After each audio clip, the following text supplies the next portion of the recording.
这手串至关重要，绝对不能被外敌夺走。小姐一定要保存好。手串是大夏至宝，一定要拿到。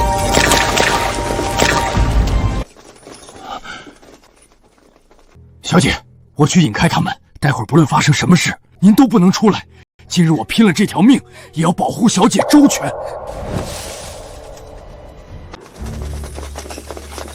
交出手串，饶你不死！想拿手串，先从我的尸体上踏过去！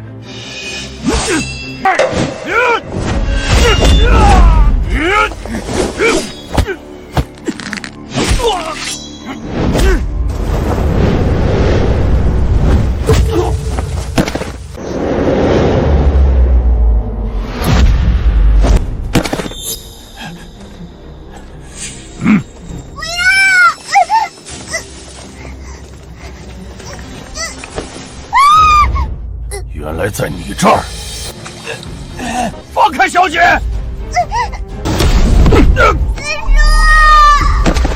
你敢杀我四叔，我杀了你！就凭你一个黄毛丫头，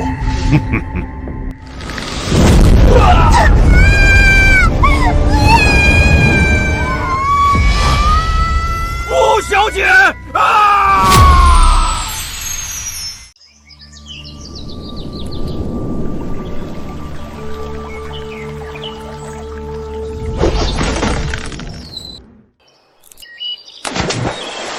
哈哈哈哈！此番边疆归来，乖徒儿又精进不少啊！这招借力打力已在我之上。师父，如今你练成为师全部绝学，又镇守华夏10年，世间再无人是你的对手。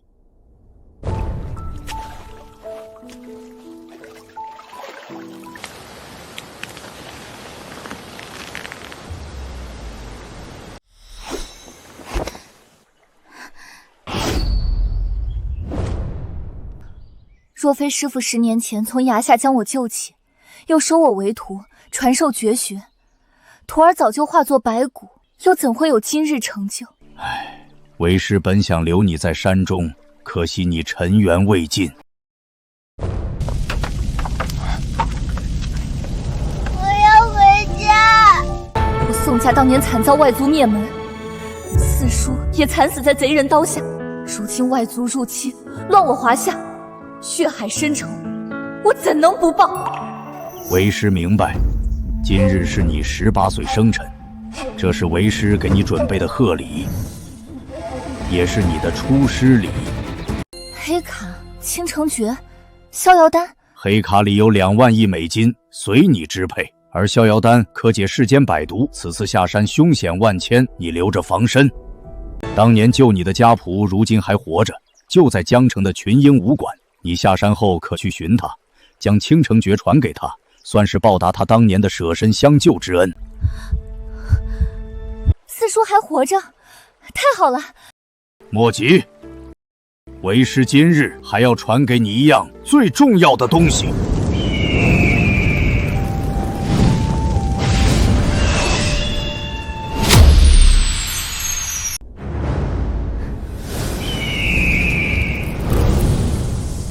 这凤鸣9天已认你为主，有了它，无论是各大世家还是军中战神，皆为你的奴仆。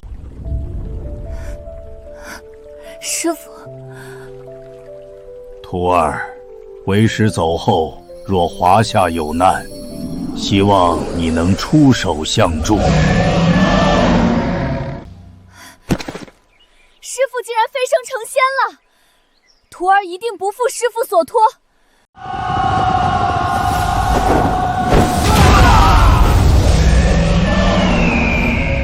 老神主飞升，凤鸣9天认下新主，大夏有救了，准备启程，我要拜见新主。是。这是凤鸣9天。萧总，看方向是在江城。华夏10年屈辱，终于等来新主出世，让江南王先行迎接，其他人随我，立刻去江城拜见主人。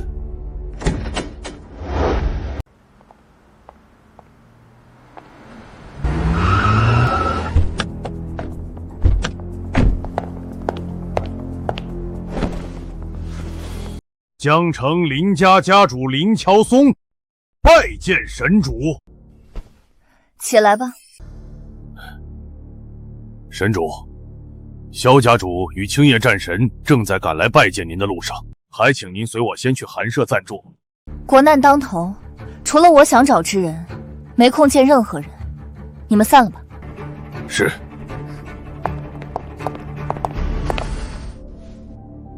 林森，神主安危不可懈怠，你跟上去，有消息随时汇报。属下明白。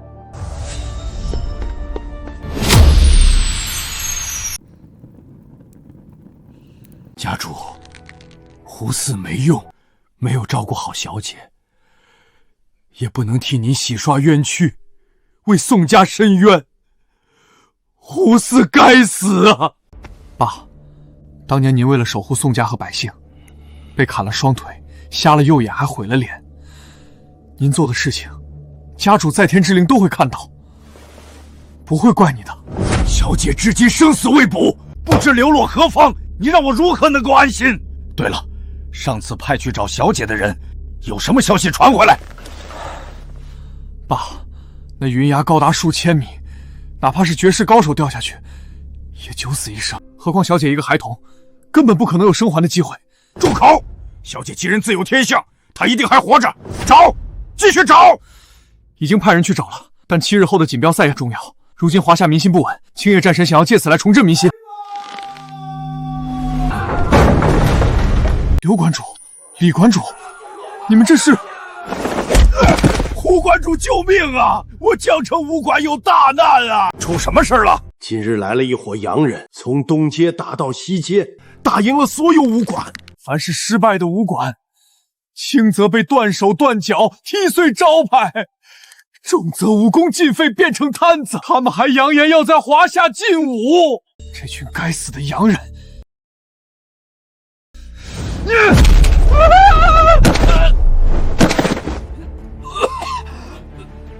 师傅，不好了，洋人打上门了！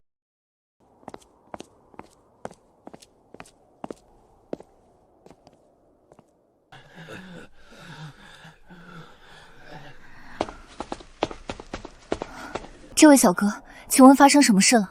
刚来了一伙洋人踢馆，出手狠辣，非死即残。听说是奔着锦标赛来的，锦标赛十分重要，他们这是要折断我们大夏的脊梁啊！要不是当年宋燕山那个卖国贼，怎能让外国人那么嚣张？两位朋友，当年之事另有隐情，还请不要乱说。还提什么当年？现在都被人欺负到家门口了，整条街就剩下群英武馆了。四叔的武馆，正好，我去会会他们。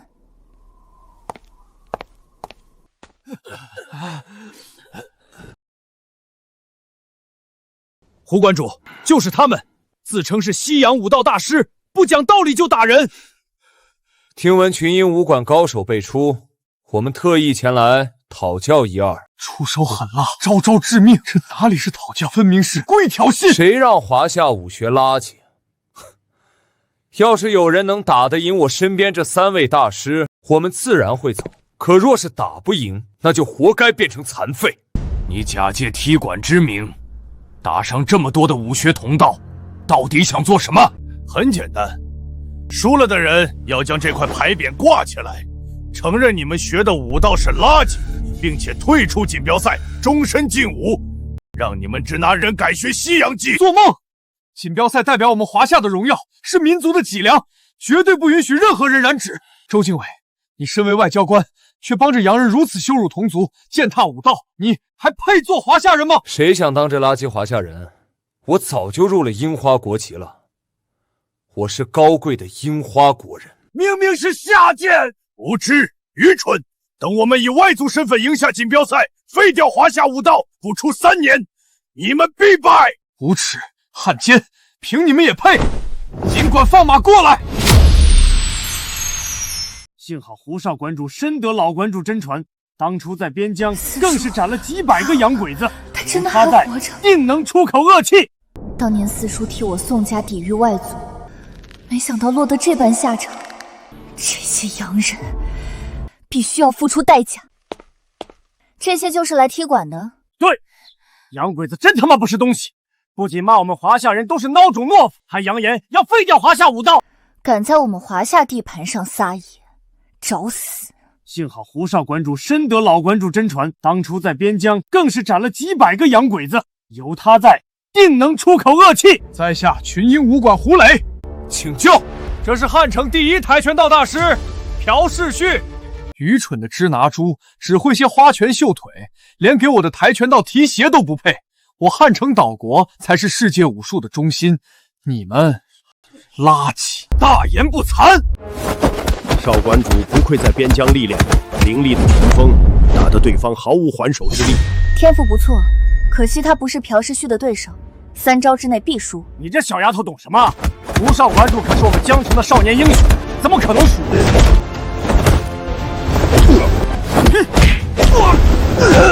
你只配舔我的鞋底。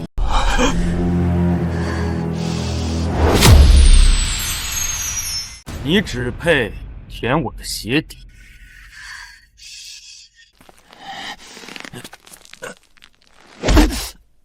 混蛋！比武向来都是点到即止，就算少馆主输了，也不能这么侮辱他。输的人就是废物，是我的奴隶。别说侮辱，就算我打死他又能如何？这洋鬼子就是在挑衅我们，是欺我华夏无人吗？太过分了！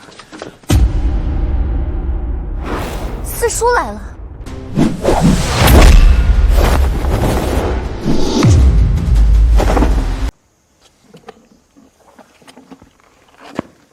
老馆主打得好，打得好！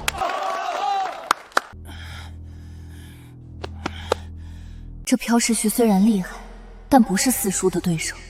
他儿子的仇，由他亲自出手更好。支拿猪果然都是无耻的贱人，不仅偷我汉城武学，更会在背后出阴招偷袭。我华夏功夫起源之时，你们老祖宗还是个畜生，也敢在此地叫嚣武学渊源。我华夏功夫博大精深，今日我便要好好教训教训你！竟然辱我先祖，我先废了你！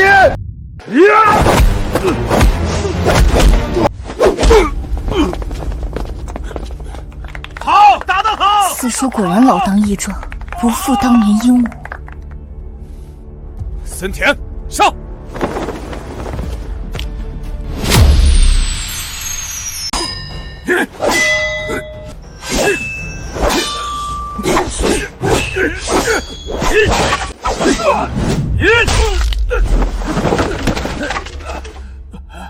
老馆主，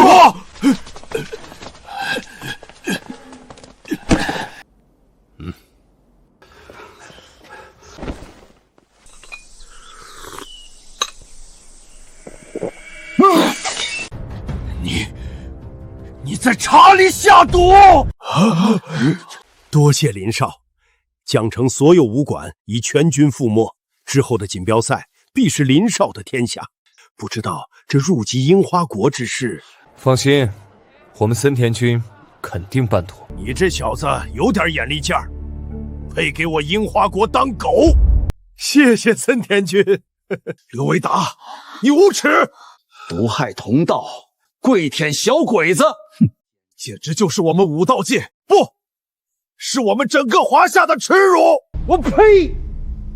垃圾华夏，也就你们当块宝。更何况，当年宋燕山为投靠洋人，下毒害死数百武术同道，跟他一比，这不过是毛毛雨。无耻狗贼，也配与我父亲相提并论？可怜我父亲忠烈一生，死后却被同胞如此侮辱。我宋家世代效忠华夏武道，又为了什么？胡说八道！当年的事另有隐情。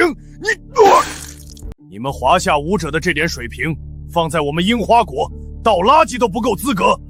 乖乖跪下磕头认输，承认你是武道。哦不，你是华夏懦夫。谁说我输了？我还能战！我华夏没有懦夫，华夏武道更是世界武道之巅。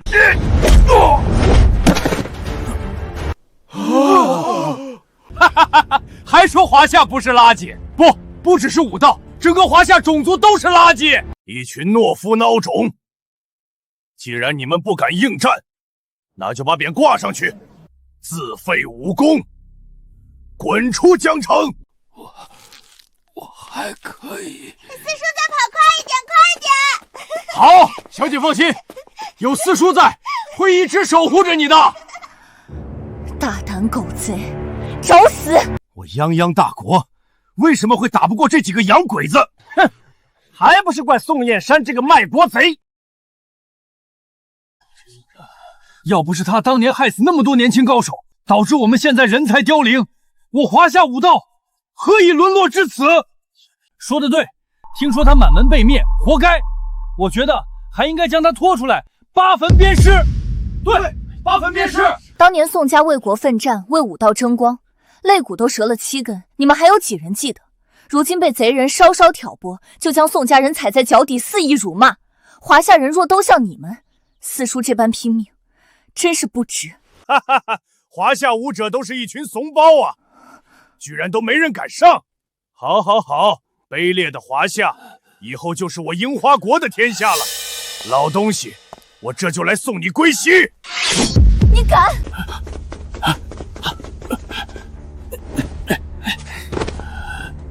小鬼子，你敢欺辱我华夏人，你找死！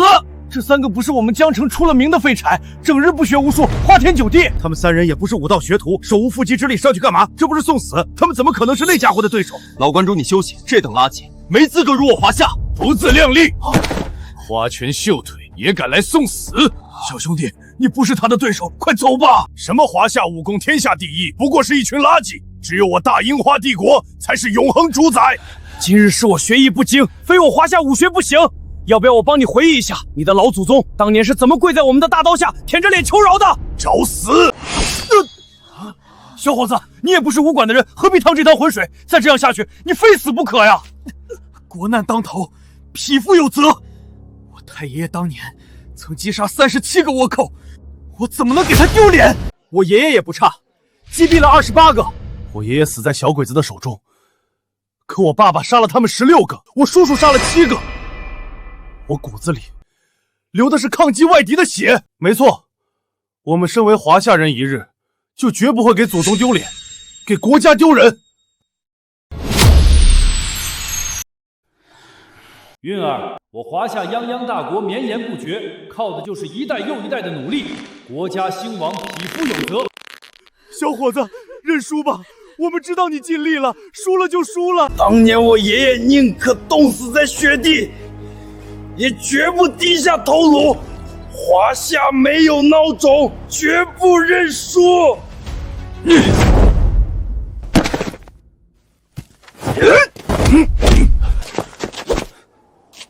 该死的支那猪，敢偷袭老子，有种的报上名来！我们是华夏人。好，今日我就要亲自打碎你们华夏人的骨头。你们这群贱骨头，再叫嚣，也只能证明你们是跌劣的物种，跌劣的民族。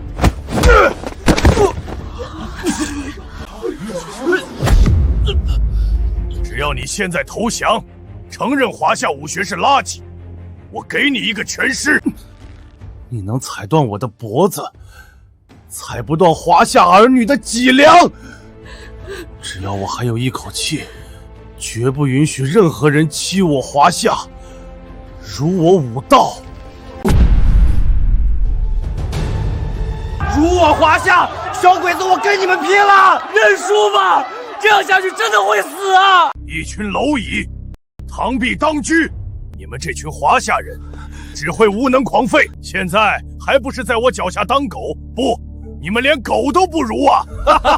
真是一群贱种，只配给我们樱花国人当狗。确实是贱种，华夏人就是垃圾，还不如学我，趁早投靠森田太君。华夏果然无人啊！我大樱花要称霸天下，你们华夏注定给我们为奴为仆。谁说无人？若武道复兴要流血牺牲，自我背时，尊严我们靠自己挣。今天杀了我们3个，明天还会有300、3万3亿个华夏人站起来。我们华夏人脊梁始终高高耸立，你们压不垮。那你们就去死吧！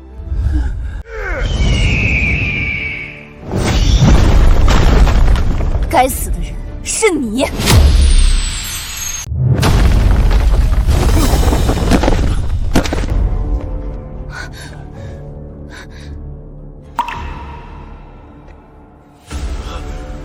你是谁？神主出手了，快，速速前往江城！撤！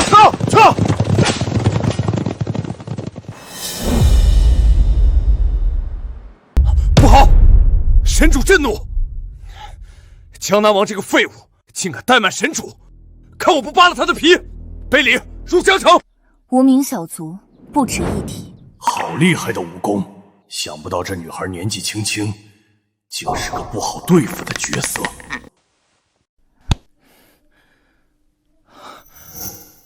多谢姑娘救命之恩。无妨，这里交给我，你们去后面歇着。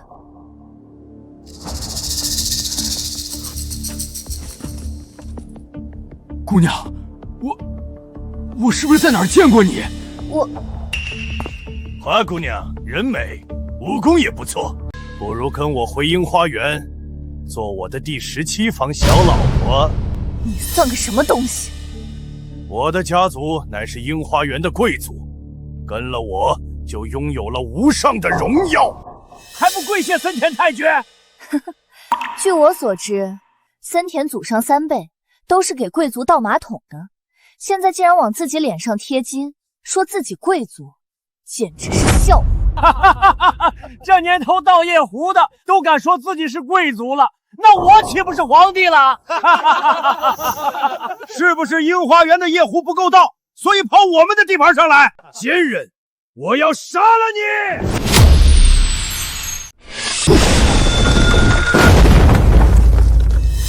想不到这小鬼子竟然这么厉害，刚才根本没发挥实力啊！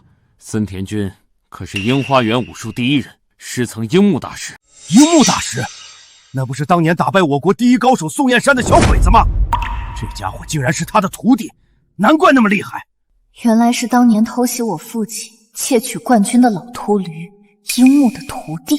樱木算什么东西？我一只脚就能踩扁他。姑娘，樱木不仅武艺高强，还十分擅长偷袭。这森田深得他的真传，你切不可大意啊！您放心，我不用手也能打得他屁滚尿流。大言不惭，看刀！好厉害的刀法！哈哈哈！这丫头被森田太君吓傻了。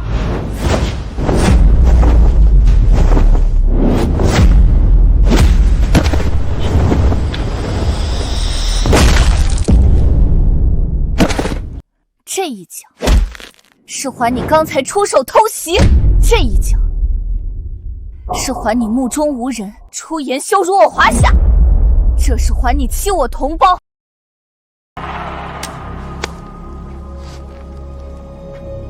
多谢姑娘出手相救，大恩大德，无以为报，请受我一拜。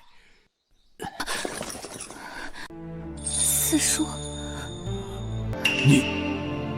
你叫我什么？四叔，是我月儿。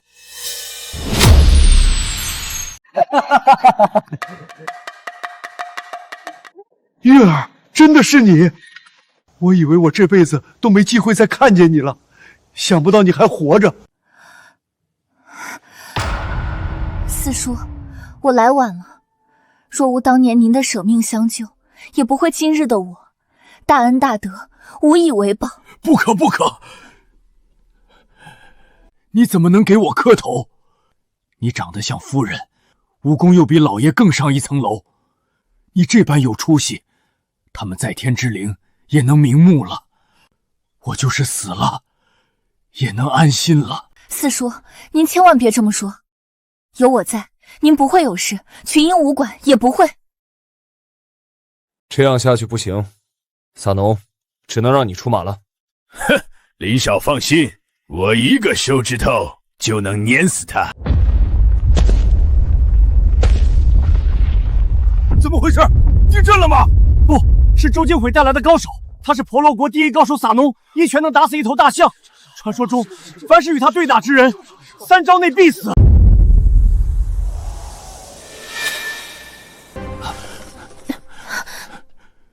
韵儿，当年我没有护好你，连累你流落在外10余年。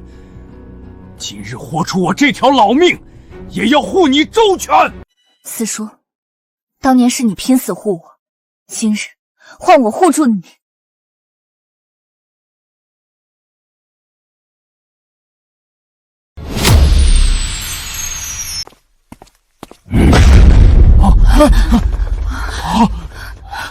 韵儿，他的武功比森田厉害10倍，你不是他的对手，快回来！四叔，相信我。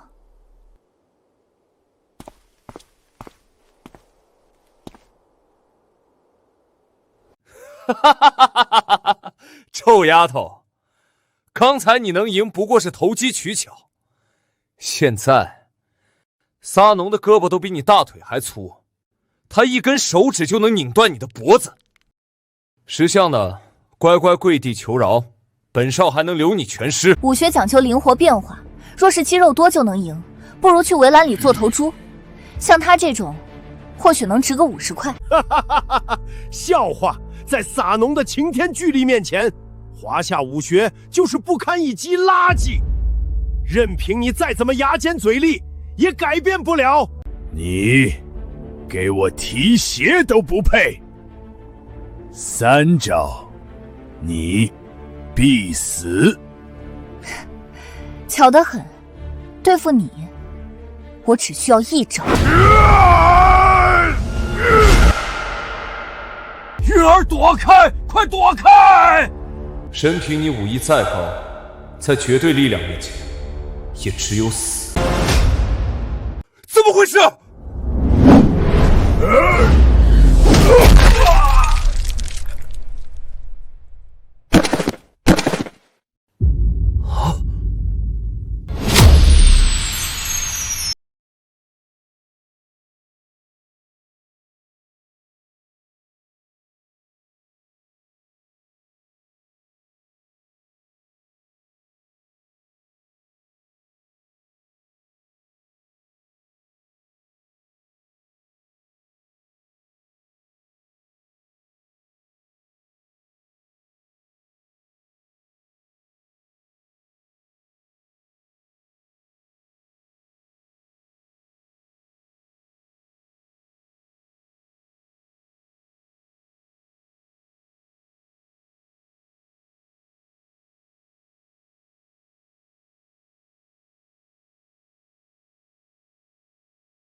不知将军大驾光临，有失远迎。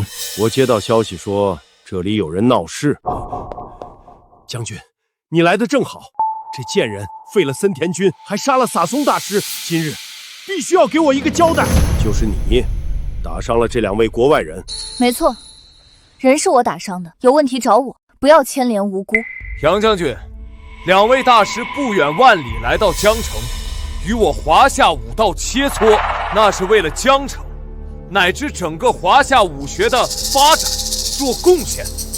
事关2国友好邦交，没想到竟被人如此羞辱。是你们先动手的。杨议员息怒，此事另有隐情，并不是周郡皇说的那样。我问你们，是你们先动手的？是我们先动手的。这些小鬼子不仅先欺负我们的，还要废掉华夏武道。这块牌匾就是这群洋人带来的。杨将军，这些人就是在胡言乱语，赶紧把他们抓起来，关进大牢。林少说的没错。来人！一群垃圾，还敢跟我林少作对，简直！把这些洋人都给我抓起来！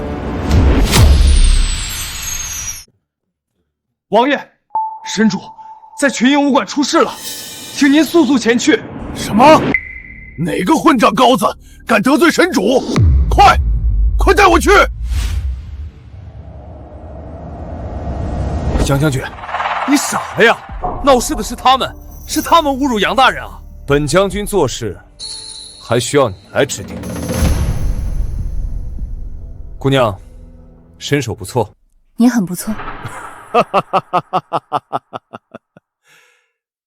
怀古虽是一介莽夫，却也知道何为对错，何为家国。姓杨的，我劝你慎重。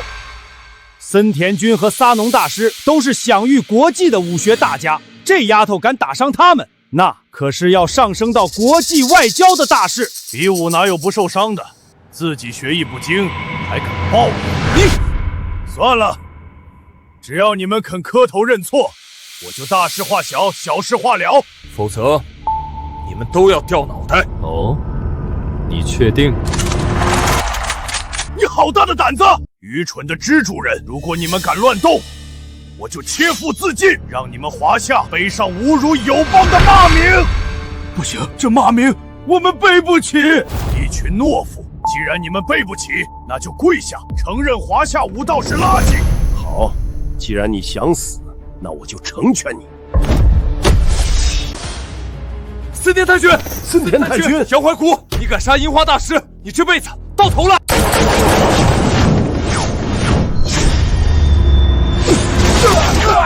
臭丫头，你是想造反吗？我是要教教你何为上，何为尊。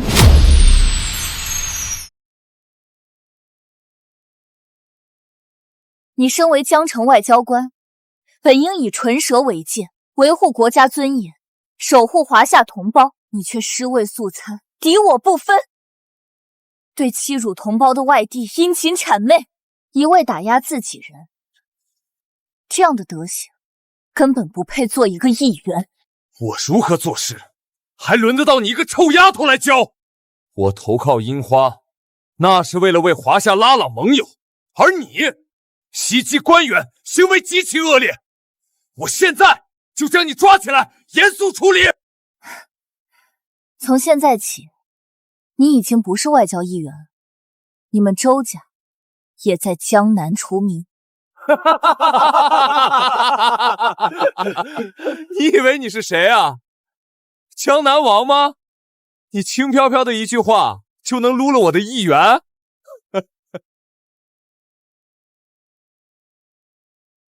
你可知各州的外交议员都是由京都直接钦点的，在各州一人之下，万人之上。林少更是江南王心腹，你一个黄毛丫头想将他撤职，做你的春秋大梦。江南王，江南王就是江城之主，是我们华江以南一带的至尊，地位仅次于京都王，所以便有了江南王之名。我当是谁？江南王纵容属下耀武扬威，欺压百姓，实在欠教训。这姑娘是疯了吗？她竟然说要教训江南王！江南王不仅地位尊崇，更是手握重兵，就算他武功绝顶，王爷杀他也如碾死一只蚂蚁般简单。我深得江南王器重，如今你这贱人竟然在此地大放厥词，简直找死！韵儿，江南王位高权重，心狠手辣，你不可放肆啊！姑娘，我知道你是想救我，一人做事一人当，我杀了森田，我愿意承担罪责。杨怀国，你以为你逃得脱？你滥杀樱花大师，蓄意毁坏两国邦交，若导致国战再起，大夏被樱花吞并，无数百姓流血而亡，你杨怀国万死难救。这周金华好恶毒，杀人还要诛心。樱花与我们大夏乃是死仇，如此折辱，是要让杨怀古背上千古骂名。何止杨怀古，这是要让我们整个大夏颜面尽失。周经纬，你不是江南王，你没资格定我的罪。我乃江南王心腹，我要是没资格，整座江城的人都没资格。哼，看来你是想让这里的人全都陪你一起死了。依我看，他就是……你放屁！我杨怀古一生为国为民，何曾有私心？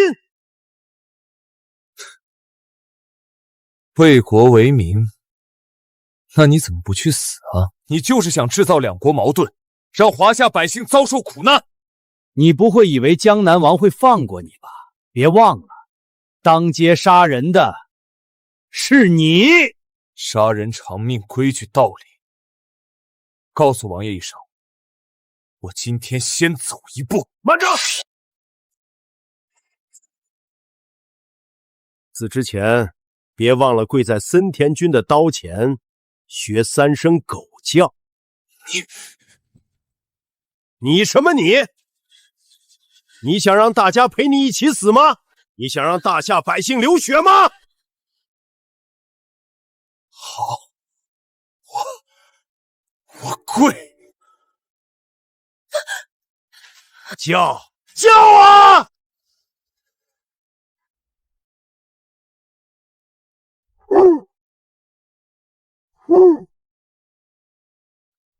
哈哈哈哈哈！看见了吗？这就是中国人，这就是你们的英雄，一个只配在樱花面前学狗叫的废物。杨怀古，自刎谢罪啊！我杨怀古对不起各位父老乡亲了。住手！没我的旨意，你不准死。玉儿，你快回来，不要触怒江南王啊！姑娘，我烂命一条，不值得你用命搭救。四叔、杨兄，不用担心，那江南王不过是给我提鞋的小弟而已。本想大发慈悲，饶你一命，没想到你自己愚蠢，竟敢辱江南王。现在天王老子来了，你都要死。玉儿，江南王有10万铁骑，不可玩笑。四叔，我叫他往东，他绝不敢往西。不信，我现在就打电话叫他来。5分钟，马上到群英武馆。快去武馆！还在嘴硬？江南王是华江以南的核心泰斗，他怎么可能会听你的命令？他打个喷嚏，整个华江都要震一震。信不信？他不仅不会砍我，还得跪着见我。我呸！你这个贱人，好大的胆子！要是江南王能跪着见你，我给你磕头谢罪；若是没有，江南王一怒，伏尸千里，流血不止。玉儿不可再胡说，不要连累了这些无辜的人。哼，不知死活的贱人！我这就禀报江南王，不仅请他废了你的武功，还要整个群英武官陪葬。这是江南王贴身护卫的重甲兵，难道江南王真的来了？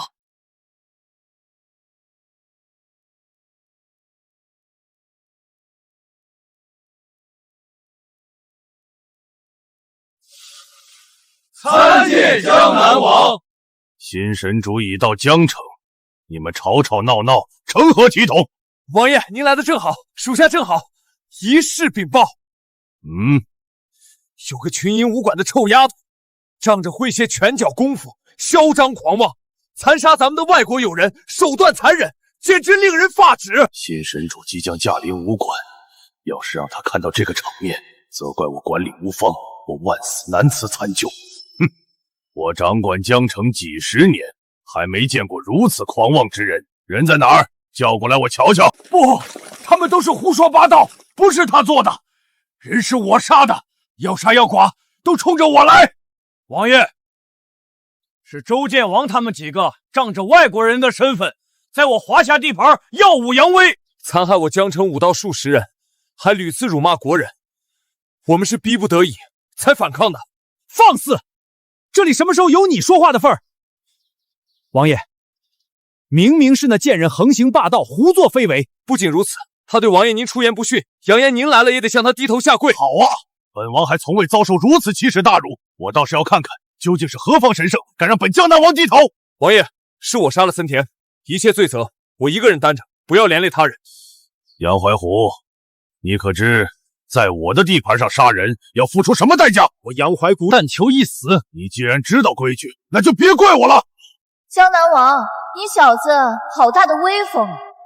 玉儿，谁允许你在这里撒野的？王爷，就是这个贱人，满嘴喷粪，王爷可不要让他死得太轻松了。凭你的罪行，足以千刀万剐。王爷息怒，我这就砍下贱人的头颅献给您。你说，要砍他的头颅献给我？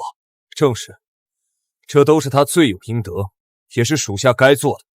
放肆！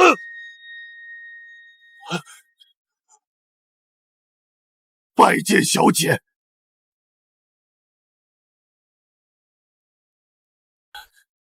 我来迟一步，连累小姐受苦，求您恕罪。你们江城卧虎藏龙，一个小小的议员也敢放眼掌握百姓生杀八权，无视法度，我还岂敢恕你的罪？你说是不是啊，王爷？小姐您说笑了，我辖区向来律法严明，绝不允许有人为非作歹，仗势欺人。周敬和，你勾结外贼，欺辱百姓，今日本王一律罢免你的官务。来人，给我拖下去重打40鞭，交由慎刑司严加拷问。王爷饶命啊！是我一时鬼迷心窍，我再也不敢了。王爷，王爷，王爷！无视我大夏律法，草菅人命，将他送去无极地狱，终生不得出。我可是国际友人，你们不能随便处置我。王爷，王爷，我错了，饶命啊！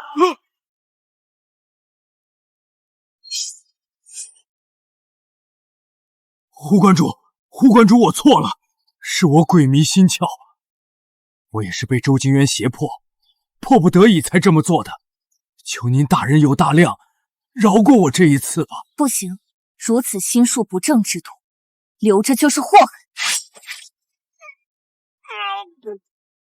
今日我便杀了你，为民除害。住手！月儿，你已经废了他的武功，看在他年事已高的份上，就放过他吧。四叔，他勾结外贼，不仅下毒谋害你，还害了这么多武馆弟子重伤。如此轻易放过他，日后谁还将群英放在眼里？我愿意拿出10万块，作为这些弟子们的补偿，只求胡馆主念在我们相识几十年的情分上，饶过我这一把老骨头。你当我们稀罕你这点钱？小姐，我记得群英武馆一直申请扩充地面，刘氏武馆与群英比邻而居，我看不如让他将那块地送给群英，以作补偿。王爷，那可是我们刘家祖传的。你还有异议？小的不敢，听凭王爷吩咐。滚！日后你再敢踏进江城一步，我便一刀砍了你。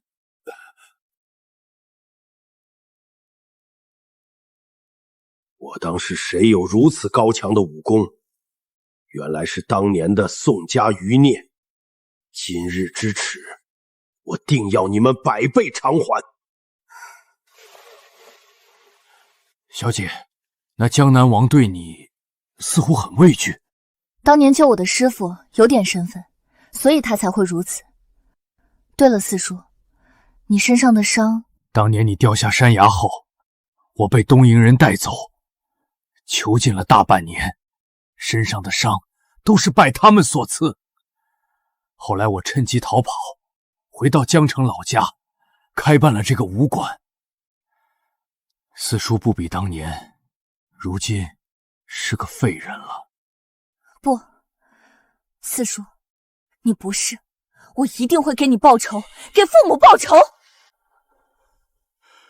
说到这个，小姐，你母亲可能还活着。四叔，你说的真的吗？你见到我母亲了？唉，此事说来话长。近些年，东瀛人不断来华，举办各种武道比赛。我发现不少高手在拿到比赛冠军后，都会去樱花国进行武术交流。偏偏那些人去了之后，再也没回来。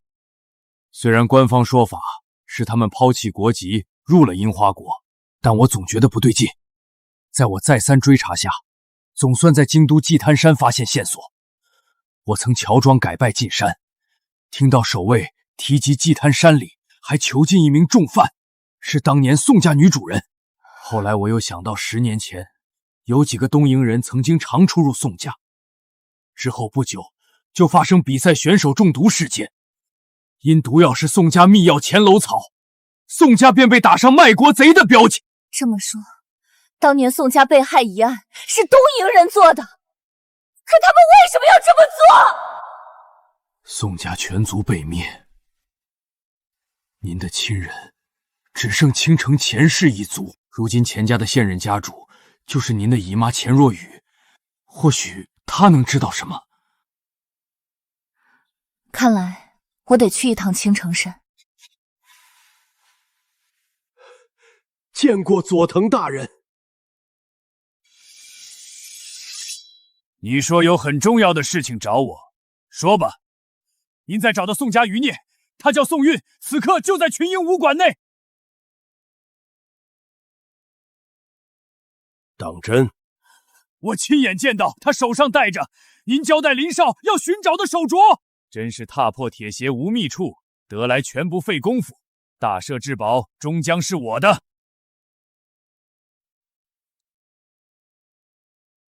江南王飞鸽传书，金神主已经不在江城，正在往青城山去。既如此，那我们可要先一步赶往青城山，等候神主驾到。周副将，你先去青城山钱家，替神主安排。是，属下遵命。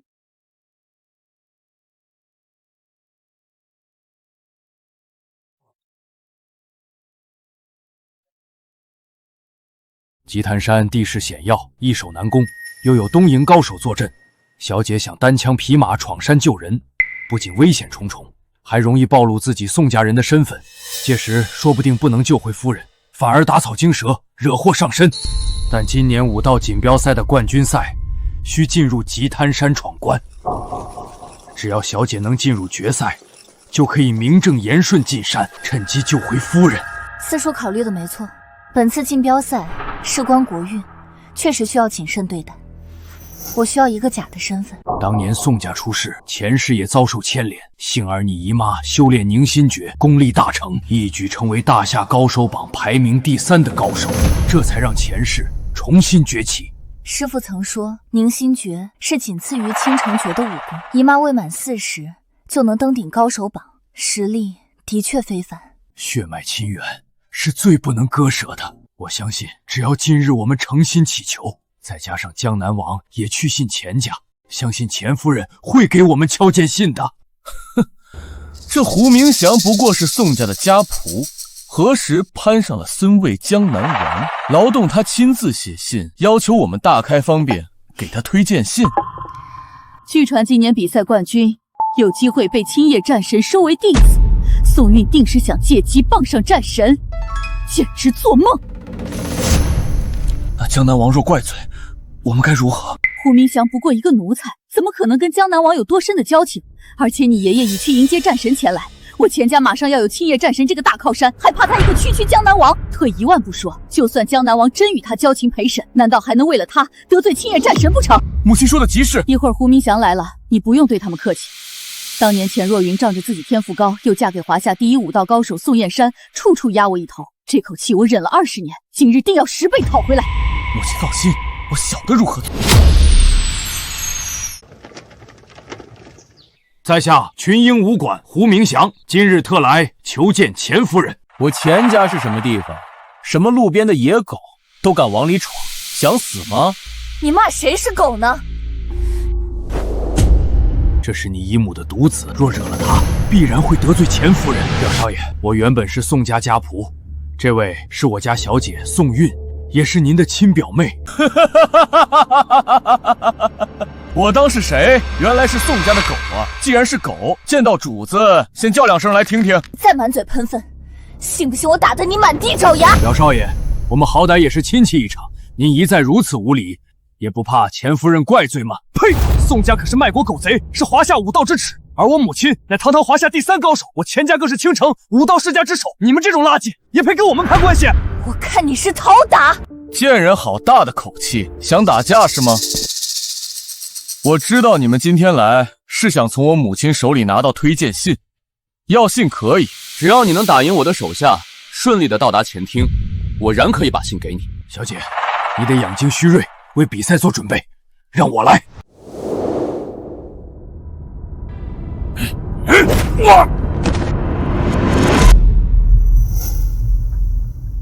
四叔，你这分明是故意羞辱。没错，我就是故意羞辱你。不服气啊？弱小就要挨打，这么简单的道理你不知道吗？很好，你成功惹怒我了，想玩是吗？我来陪你打。行，本少爷这个人最心软，就喜欢成全别人的要求。看见地上那个圈了吗？你站在里面，跟他们相扑提示比斗，谁先出区，谁就输。相扑力士，每个人的力气都在千斤之上，未免太不公平。你们胡家一个垃圾武馆，也敢和我们钱家比公平？我母亲可是堂堂第3大高手，地位仅次于战神大人。口说无凭，你可敢白纸黑字写下，只要我打赢，你们就交出推荐信。小姐，这几个人的武功高深叵测，而且默契十足，个个以一当十，你根本不是他们的对手。表少爷，我们不打，求您高抬贵手，我们只想见一见钱夫人。求我？行，本少爷正嫌弃这脚上沾着狗屎晦气，要是你能帮我舔干净，哄得本少爷高兴，本少爷就高抬贵脚，放你们一条活路。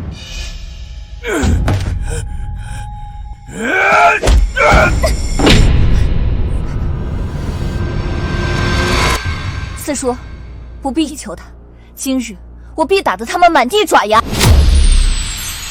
臭丫头，我可告诉你，一旦上了这个擂台，生死各安天命。听说前几个月中东那边小国叛乱，有一国酋长聘请这几位力士，直接干掉对方一支1000人特种兵队呢。是啊，这姑娘如此瘦弱，怕不是连力士的一根手指都接不住，不说摔成泥，也得粉身碎骨。不行，小姐，你快回来，我们再另外想办法。几个小喽啰而已，就算是钱若愚本人来了，我也不放在眼里。这人的脑子是被驴踢了吗？钱夫人可是第3大高手，动动手指就能捏死他。别说我欺负你们，你们几个一起上。疯了，居然敢用一只手对抗2位力士，怕是不知道死是怎么写的。一只手，你们误会了，是一根手指。好大的胆子！今日我便教教你死字怎么写，给我上！小姐，你不能冲动，留得青山在，不愁没柴烧。我们快走！你敢不敢再跟我打个赌？赌什么？我若能在1招内打败这些人，你不仅要将切剑信双手奉上，还要跪下向四叔道歉。1招？就凭你？我可以答应，但若你输了，不仅要给我跪下磕头，还要脱了衣服伺候这2位力士。你敢辱小姐，你找死！我不可能输，我答应了。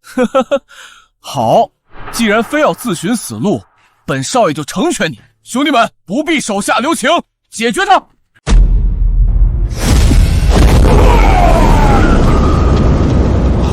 这丫头有滚，一起上！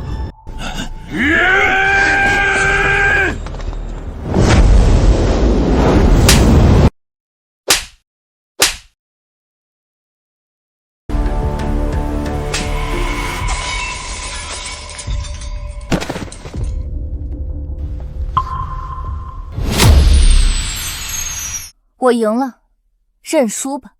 认输？我呸！你杀了我手下这么多人，还想要推荐信？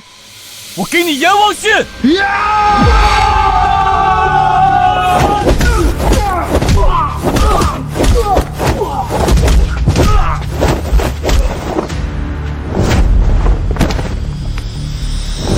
出尔反尔，仗势欺人，钱家怎会养出你这般无耻小人？妈的贱人，你赶快放了我，否则等我母亲来了，一定会把你千刀万剐！小姐，快放开表少爷！那个家丁必是去找钱夫人的，若是被他看见你如此，我们两个都将死无葬身之地。来了又如何？我从未将他放在眼里。哼，好大的口气！莫不是仗着自己认识江南王，就以为能在钱家横行霸道了？那你的算盘就打错了。我母亲最痛恨的就是你这种狐假虎威之人，你敢在她面前嚣张，她定不会对你手软。小姐，此地不宜久留，我们还是先走为上。求见信的事儿，再另想办法。敢在我钱家闹事！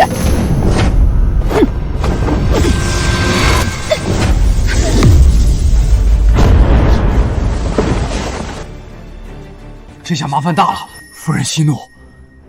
我们此次是想要锦标赛的推荐信，另外还有一些关于当年宋家灭门一事，想求教夫人，并非闹事。我呸！这死丫头刚才险些杀了我，这是你们求人的态度吗？表少爷，是您为难我们在先，所以小姐才……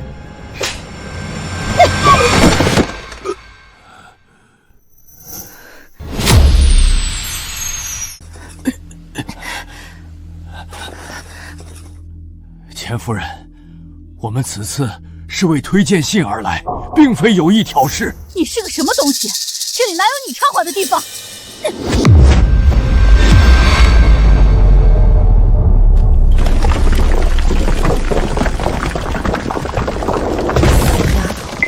年纪轻轻，竟然就有如此功力。我本以为你与我母亲一母同胞，大家都是一家人。我们钱家乃倾城武道之首，威名赫赫。你一个卖国贼的女儿，怎配与我们做一家人？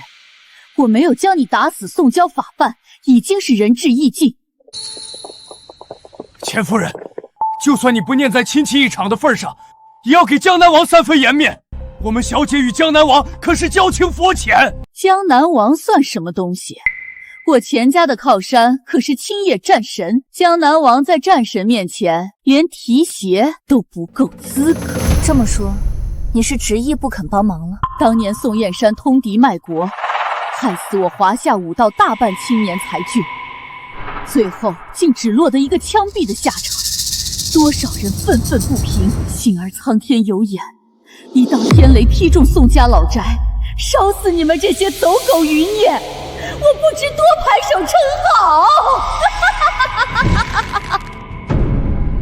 你再说一遍。我更不会告诉你们任何与当年有关的消息。既然如此，那我们就拳脚上见真章。我没听错吧？他竟敢挑战华夏第3高手！哈哈，见过找死的，还没见这般找死的。他跟钱夫人的差距，就好比门口的土堆跟珠穆朗玛峰啊！钱夫人跺跺脚就能够使风云变色，山河震动，怕是待会儿一拳就能将这个丫头挫骨扬灰。你以为自己会点3脚猫的功夫就能挑战我母亲了？就算再让你练300年，你都比不上我母亲的一根手指，傻逼！哼，要你死还用不着我出手，与你动手那是侮辱我的身份，更让人嘲笑我以大欺小。哦，原来你是不敢。混账东西，你以为你是在跟谁说话？我动动手指就能让你死无全尸？是吗？那就尽管放马过来。好张狂的丫头，今日我非要好好教训你不可。小姐不要，这钱若祥的功力胜过刚才几人100倍，10个你也不是他的对手啊！四叔，对付他，我一招足矣。便是战神大人来了，也别想在一招内打赢我！你个贱丫头，竟然如此大言不惭！战神于我而言，不过蝼蚁啊！小姐，你胡说什么呢？那可是战神啊！他竟敢辱骂战神，简直大逆不道！战神能让乃我华夏脊梁神柱，他如此欺辱，是在打我们整个华夏的脸！贱人，胆敢侮辱战神，给我跪下！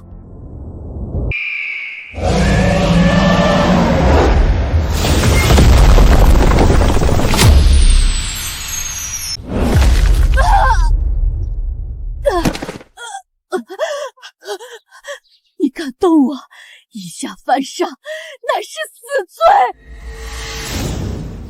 动了，又如何？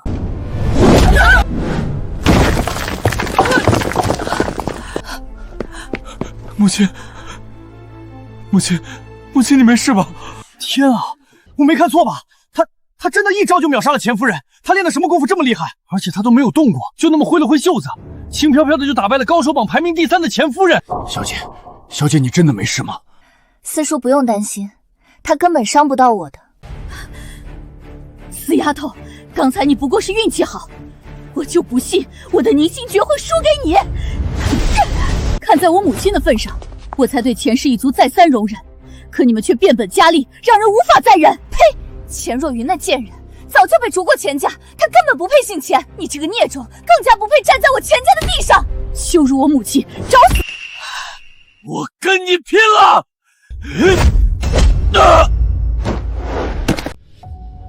你不是口口声声要废了我，那今日我就先废了你。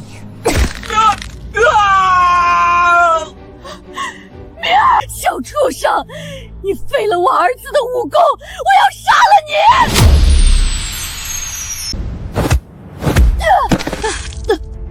你！你这到底是什么功夫？我前所未见。你不配知道。凝心诀已经是绝世神功，还能有什么比他更厉害的？莫非是国外武学？好啊，你这个贱人，竟然学着宋燕山那狗贼，勾结倭寇，这一定是樱花国的功夫。竟然用樱花国的功夫残害自己亲人同胞，宋家余孽果然该死！该死的卖国贼，就该被挫骨扬灰，八坟鞭尸！胡说！我们小姐不是卖国贼，我们宋家更不是。那他为什么年纪轻轻，武功就这么厉害？当年宋家可没有人会这样的功夫。我说不出来就是心虚，是默认。华夏功夫万万千，你们不认识，只能说你们见识浅陋，愚蠢无比。你不用再狡辩了，你们宋家骨子里就流着卖国贼的血。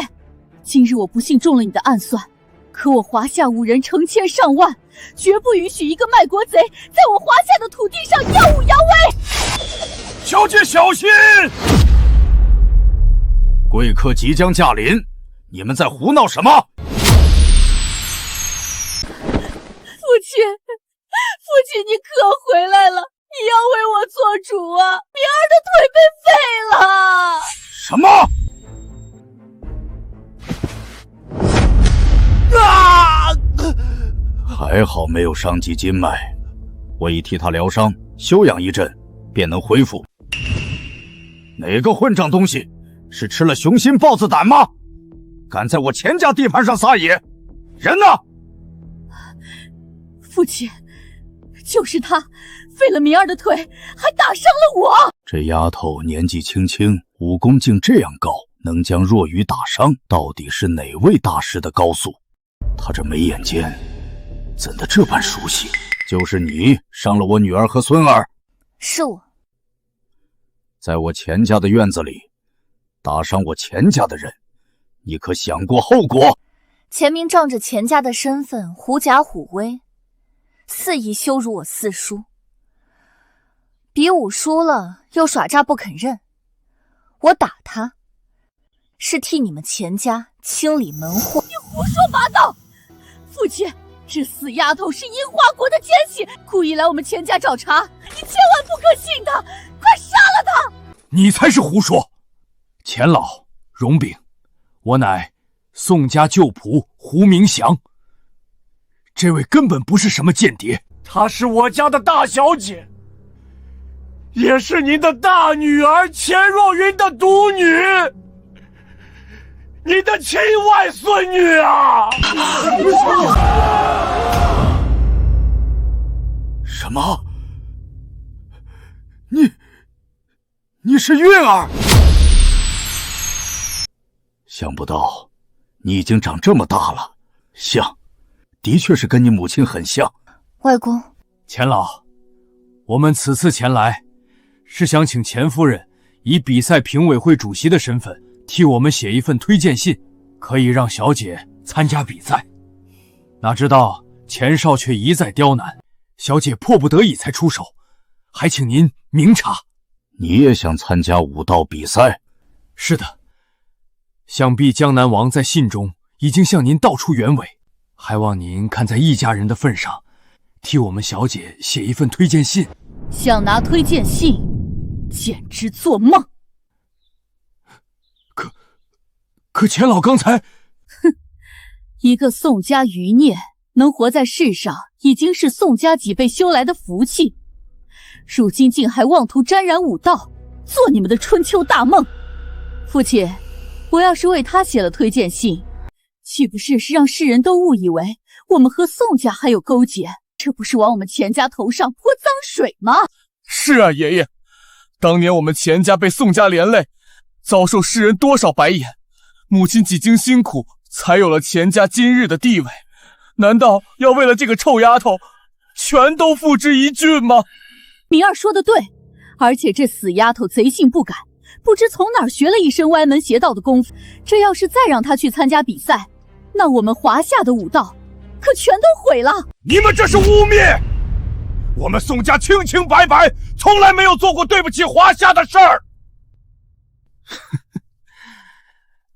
你有见过小偷说自己是贼的吗？你够了！推荐信不能给你。就因为我是宋家人。武道比赛举办的初衷是为了选拔华夏的青年人才，历届比赛前3名不是去国外接受更高水平武术指导，就是进入军中，在青叶战神麾下历练。更有限者得到战神青眼，被战神选为弟子，亲自教授。宋家是华夏之耻，你身为后人，这其中无论哪一条路都不适合你。我虽是你的外祖父，可也不能徇私枉法，为你开了这个先例。其实你是害怕我去参赛，赢了你的好孙子，让他得不到冠军，没办法成为战神徒弟，为你钱家光宗耀祖吧。我承认你的武功不错，在年轻一辈中算是翘楚。可军中不比寻常地方，那是华夏边防最重要的护卫线，对国忠诚远远比武功修炼更加重要。说来说去，你还是想维护你自己的孙子罢了。就凭他那点本事，就算去了，也是白白送死。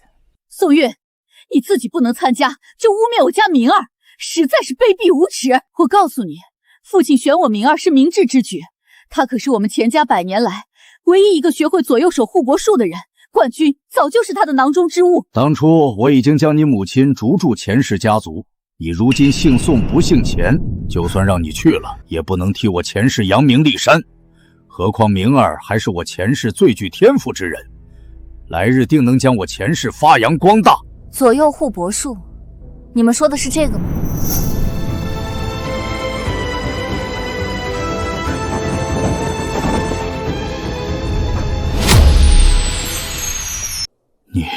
你怎么会这个的？还竟练到了第9层？什么？第9层？我明儿苦练20年，不过才练到第2层。不，这不可能，这一定是假的，是假的！哼，这种东西我7岁就已经会了，10多年没玩，倒是生疏了不少。这左右护国术可是钱家不传秘术，历代只有下一任家主才能修炼。多少前世旁支，苦心孤诣几10年，只能在临终前看一眼秘籍。他竟7岁就会了。钱明身为前世内定的下一任家主，苦练20年，还比不过人家孩童时期的成就，这真是打脸打到太平洋去了。父亲，这一定是钱若云那个贱人，当年偷学了秘籍，又交给这个臭丫头的。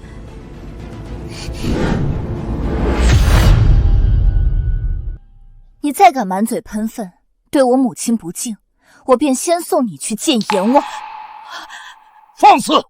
若云好歹是你的长辈，你竟然当着我的面对他动起手来，如此不仁不孝之徒，怎配去参加武道比赛，得到战神的青睐？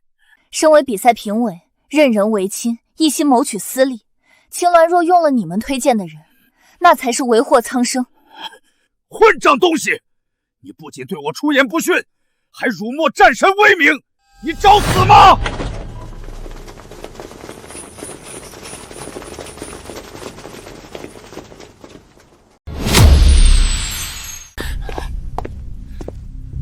哪来的王八羔子，你敢擅闯我前世大门？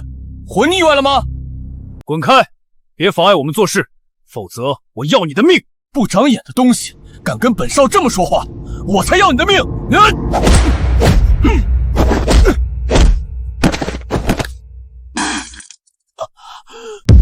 你竟敢打我儿子，拿命来！若云不可！四叔可是看出什么了？这些人虽然黑衣蒙面，但武功套路像极了当年闯入宋家的那伙东瀛人。我也看出来了，看来这些人是冲着我来的。怕是他们已经猜出你的身份，所以才想对你动手。偏偏钱明硬是撞了上去，倒替你解了围。哼，自作孽不可活。按理说钱夫人的功力远在他们之上，但她如今身受重伤，怕是抵挡不了多久。钱家的生死与我们无关，四叔只管看戏就好。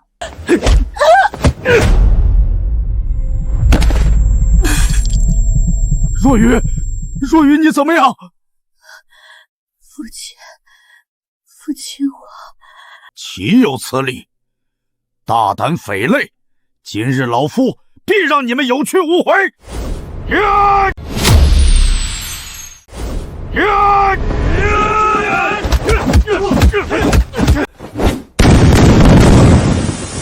有种的光明正大与老夫打过，用这种不入流的手段，算什么英雄好汉？我们不做英雄好汉，我们只要你的命！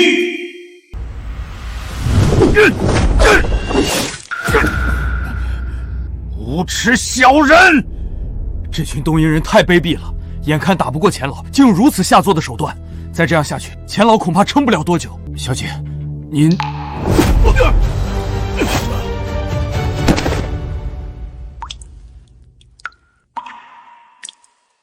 混蛋！有本事别躲在暗处偷袭，出来！出来啊！今日就是你的死期！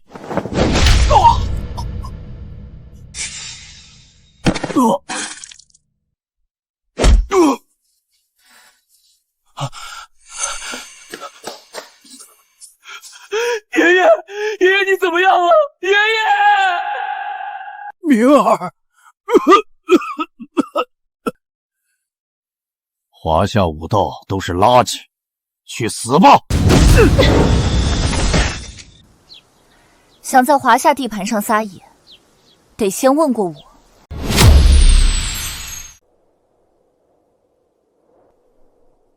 原来你在这儿，省得我再浪费时间去找了。你不是他的对手，还不快跑！呵呵，想跑可没那么容易，给我射！杀！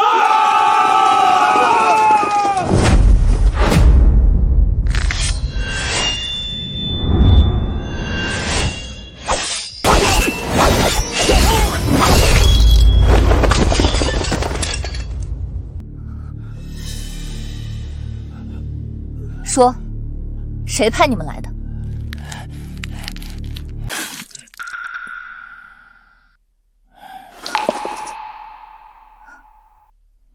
无胆鼠辈，他们是死士，完不成任务，就算回去也会被折磨死，左右都是死，索性自杀。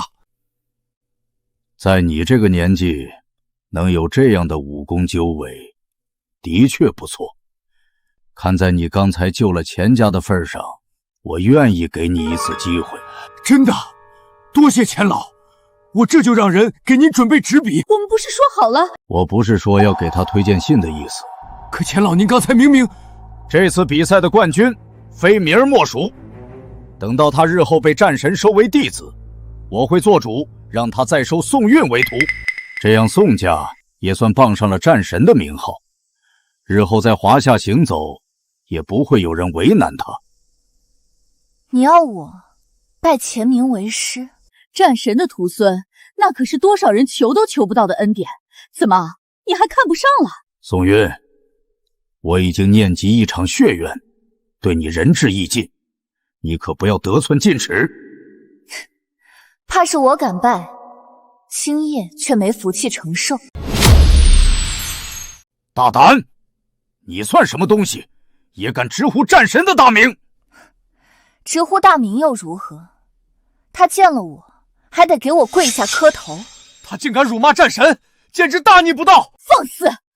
战神大人会给你磕头？你以为自己是神主大人吗？不错，正是我。见过装逼的，没见过这么蠢的装逼。你要是火焰令的主人，那老子就是玉皇大帝。岂有此理！这贱人不仅侮辱战神，还企图冒充神主。你可知，神主乃我华夏第一人，地位尊崇，可媲美神明。你如此欺辱，是在打我们整个华夏的脸。小姐，你怎么能说出这种话？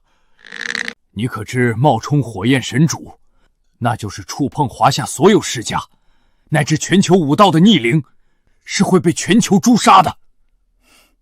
四叔，我说的都是真话。原本我念你有点天赋，想给你一次机会，想不到你竟如此无可救药，跟你那个混账父亲一模一样。幸好我早有先见之明，将你母亲主管钱家，否则钱氏一族今日迟早会受你连累。父亲，宋韵侮辱战神在先，冒充神主在后，如此大逆不道，我认为应立即诛杀，替武道清理门户。不错，诛杀宋氏余孽，刻不容缓。没错，杀了他，杀了他！说得有理。若不趁此时处理这个隐患，来日被有心之人散播，误认为我钱家对神主与战神不敬，那可是塌天大祸。钱老不要！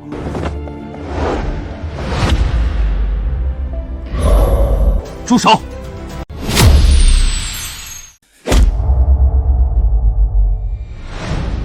属下救驾来迟，还请小姐恕罪。起来吧。装模作样，还真以为自己是什么大人物了？放肆！竟敢对我们小姐不敬！我看你是活腻了。你这个混账东西，敢对本少爷动手！竟在我钱家的地盘如此放肆！今日我不教训你，你就不知天高地厚。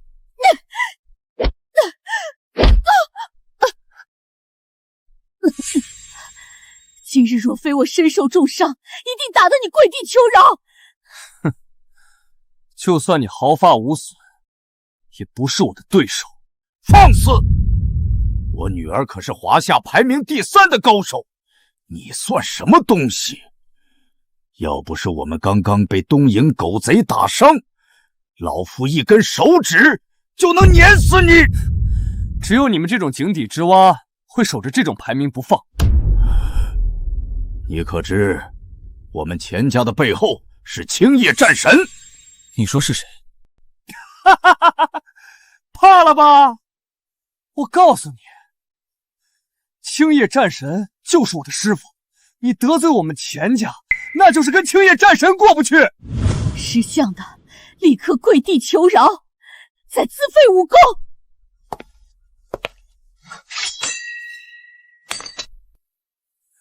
谁给你们钱家的胆子，敢威胁我？青叶战神权势滔天，一人之下，万人之上，仅仅让你以死谢罪，已经是心慈手软。狐假虎威，仗势欺人，你们这种品德根本不配做武道世家。是，即日起，我便将钱氏一族逐出华夏武道。哎，你可是我见过最能装逼的人。你算个什么东西，也配将我钱氏一门逐出武道？你以为自己是战神大人吗？说的不错，我就是青叶战神。小的胡敏熙参见青叶战神。您是小姐的四叔，小姐是我的主子，我可不敢受您的礼。够了，你们的戏也该演完了吧？你要是青叶战神，那老子就是玉皇大帝。战神大人若是出现，必然仆人成群，浩浩荡荡，怎么可能孤身一人？周副将就在我前家，若是战神大人真的来了，他不可能不陪同左右。你们两个混账东西，竟然假冒战神之名，真是不知死活！先把周瑜亭叫出来，问问他，本尊到底是不是战神？放肆！周副将可是在战神的第一心腹，你算个什么东西，也敢直呼他的大名？他平时都是跪着向我回话。满嘴大话，我这就通知周副将前来，看你一会儿怎么死！蠢货，自寻死路还洋洋得意。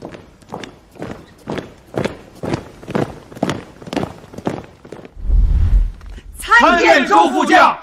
青叶战神已先一步拜见神主，稍后就到。刚才我爷爷仁慈，还想给你们留一个全尸。现在周副将驾到，你们两个的下场只会比死无全尸还要惨烈数百倍。是吗？不知死活的臭丫头，马上我就要你知道厉害。周副将，宋家余孽闯入我钱氏门下，伙同一个小瘪三伪装战神大人，我们正要处置。宋家通敌叛国，人人得而诛之。如此恶徒，竟还打着战神的旗号招摇撞骗，简直岂有此理！今日我非亲手剁了他不可。哪里能劳烦周副将亲自动手？小的这就替您清理掉。宋月，你几次三番侮辱战神名讳，今日我便替他老人家诛灭你这孽障，受死吧！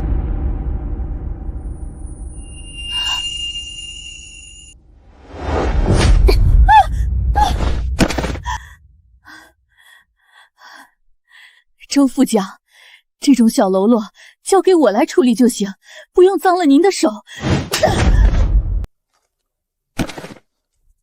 属下参见战神大人。属下参见战神大人。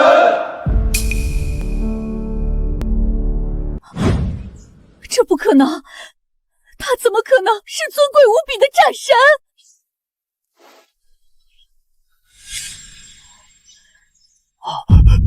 是战神令，他真的是青城山钱氏家主钱凤涛，拜见青叶战神。小的有眼无珠，不知战神大人大驾光临，还请您恕罪。刚才你们不是口口声声要让我死无葬身之地吗？战神饶命！我们刚才并不知战神身份，并非存心冒犯，请战神念及我钱家世代忠心武道，网开一面。战神大人，这个臭丫头不止侮辱您，还说您就是她的奴仆，还要让您跪着服侍。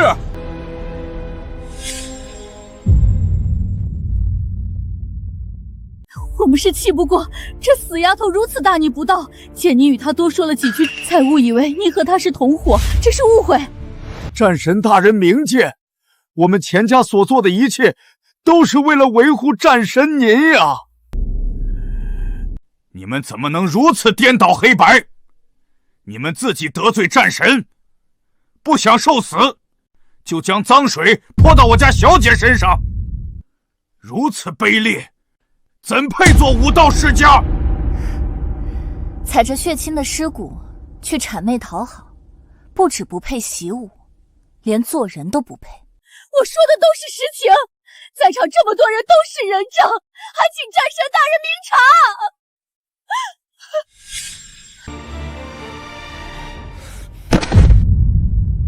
属下参见神主大人。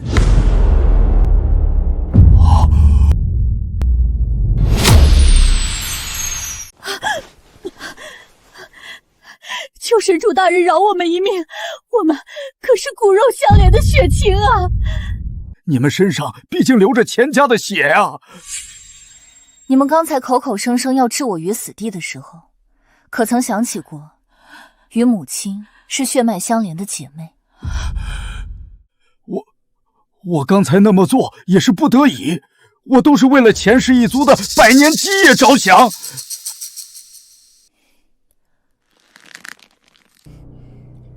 在我生死存亡之际，是四叔不惜性命尊严，苦苦哀求为我求情，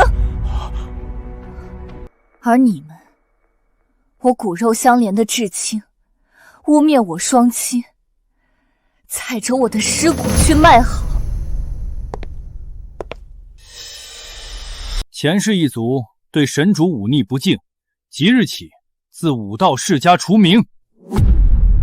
我钱氏百年荣耀毁于一旦，毁于一旦啊！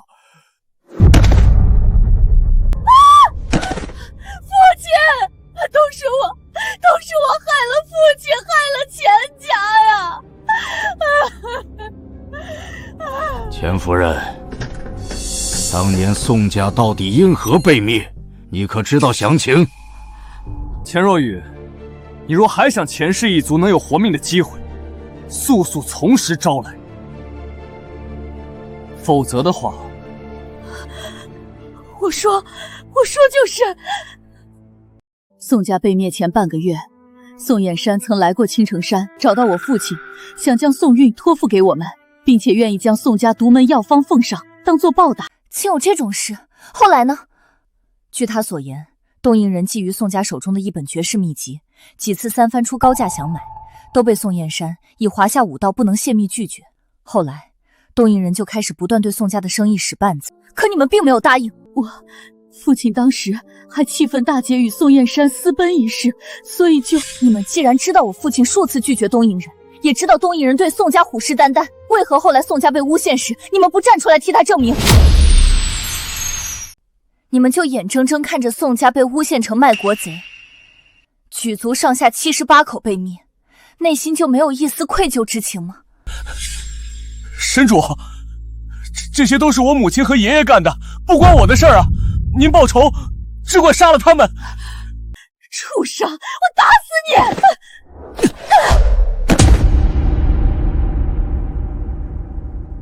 母亲，钱家会沦落到今日，全都是你的错。我这么做是大义灭亲，是为了钱氏一族的将来着想。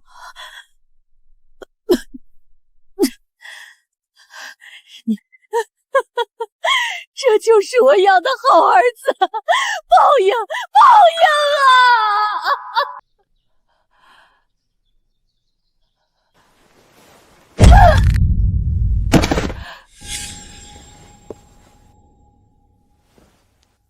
神主，我对您一直都是崇敬有加，日后由我带领钱氏一族，必定会为您鞍前马后，鞠躬尽瘁，死而后已。寡廉鲜耻，多看你一眼，我都觉得恶心。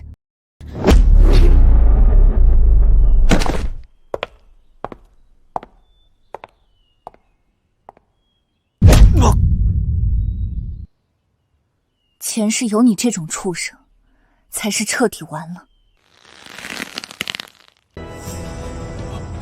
神主，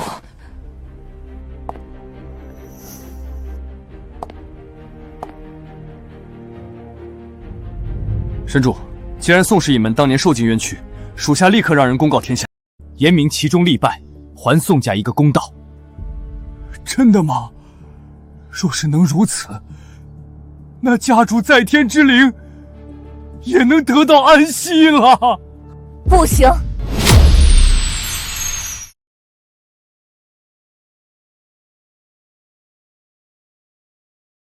真的吗？若是能如此，那家主在天之灵也能得到安息了。不行，知道当年真相的3人，如今都已经亡故，人证物证全无。就算昭告天下，旁人也只会说你们是屈服在我神主身份的淫威之下，向卖国贼跪壁求饶。刚才真不应该让钱老和钱夫人自杀。如今唯一知道当年真相的人，就只有远在祭坛山的母亲了。只要我能救出母亲，揭穿东瀛人的阴谋，就一定能替宋家洗刷冤屈。可是钱夫人死了，我们拿不到推荐信，该如何参赛？钱若愚死了，评委会要重新选定，而人选的评定归京城世家联盟统管。联盟盟主萧启与我一样，都是听命神主大人的人。你可以去找他。好，我们去京都。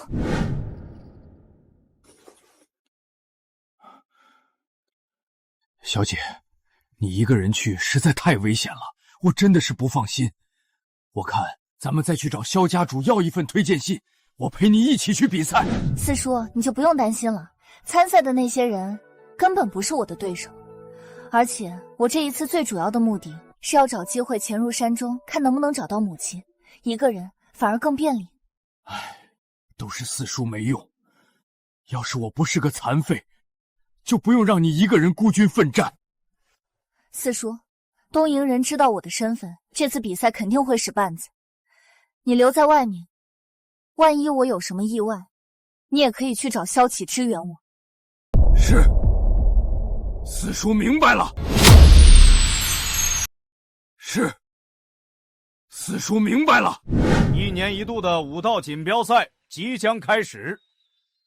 比赛规则十分简单，率先登上山顶，并且拿到胜利旗的人，就是本次比赛的冠军。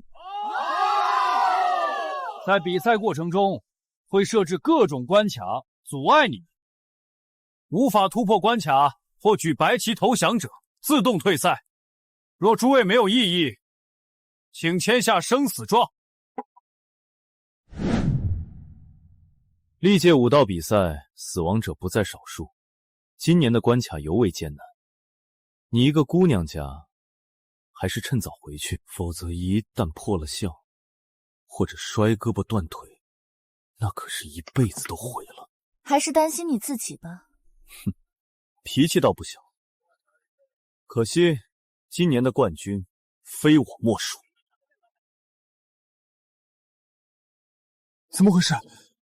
刚刚还是晴空万里，怎么突然就变黑了？有什么可担心的？这些不过是障眼法，吓唬吓唬你们这些新手罢了。萧少，不愧是萧家未来家主，见多识广，处变不惊，让我等佩服万番啊！你们只要跟紧我，保管你们丢不了小命。此地不是寻常树林，像是被人施了阵法，要阻止我们上山。大家小心点，这里有阵法，都跟紧我。大家小心点，这里有阵法，都跟紧我。你逞什么能？一旦行差踏错，就会丢掉性命。听说你曾经在江城打败过3国高手，可武道锦标赛还有奇门遁甲、五行八卦，你们江城这种乡下地方学的，与京都世家根本没法比。你还是老老实实听萧少的指挥。武道比赛是个人战，管好你们自己就行。不识好人心，迟早有你后悔的时候。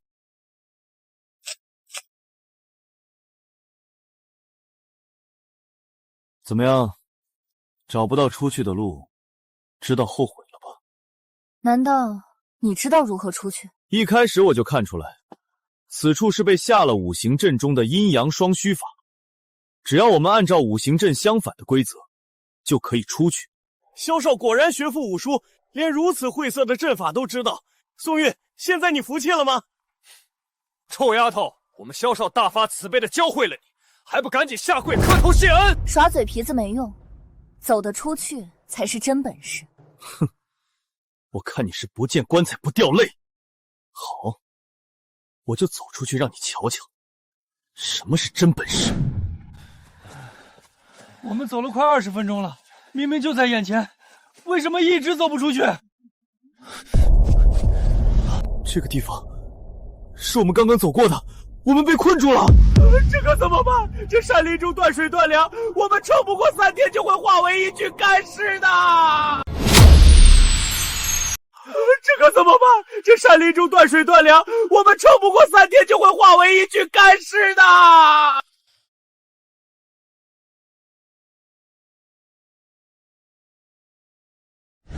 你干什么？现在撒气有什么用？最重要的是赶快想办法出去。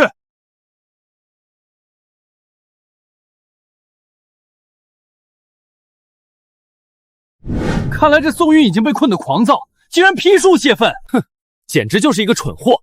我们被困在山中，断水断粮，这个时候最应该做的就是保持体力。人家可是打败3国高手的大人物，哪能跟我们这些凡夫俗子相比啊？肯定要时时刻刻炫耀自己的与众不同才行。糟糕，一定是宋韵无乱批树，破坏了阵法。你批够了没有？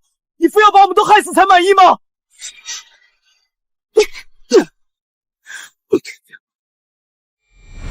看你是女人的份上，我才对你诸多容忍。既然你不识相，那就休怪我手下无情。天亮了，我们破了阵法。你刚才一直在砍树，不是为了泄愤，是在寻找阵法的阵眼。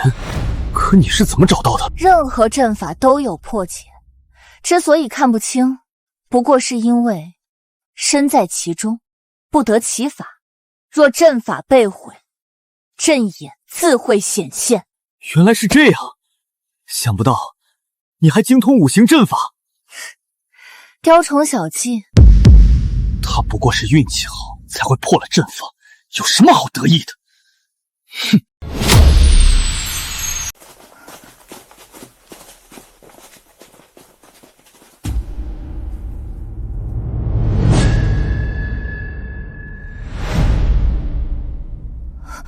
破天斧。师傅，您送我这把绣鸾刀，当真厉害无比。当年这把绣鸾刀与破天斧同时出世，是多少武道之人梦寐以求的神兵利器。可惜破天斧不知所踪，实乃一大憾事。大家小心，此人手中拿着的乃是破天斧。破天斧，那可是传闻中兵器排行榜第1的神兵利器。没想到武道众人苦苦寻师的破天斧，竟然落入东瀛人的手中。你们这群毛头小子，竟也识得我手中的宝物。既如此，还不如乖乖跪地求饶。这人是樱木大师的得意门生井上四野，他的师弟就是之前力克多名华夏高手的森田。之前森田上门挑衅，伤我萧家学徒数10人，我因故未能到场，不能亲自报仇。今日新仇旧怨一起算。萧少深得萧家武学真传，就算对上绝世高手，也毫无惧色。真是吾辈楷模。萧少此时占据上风，胜券在握啊！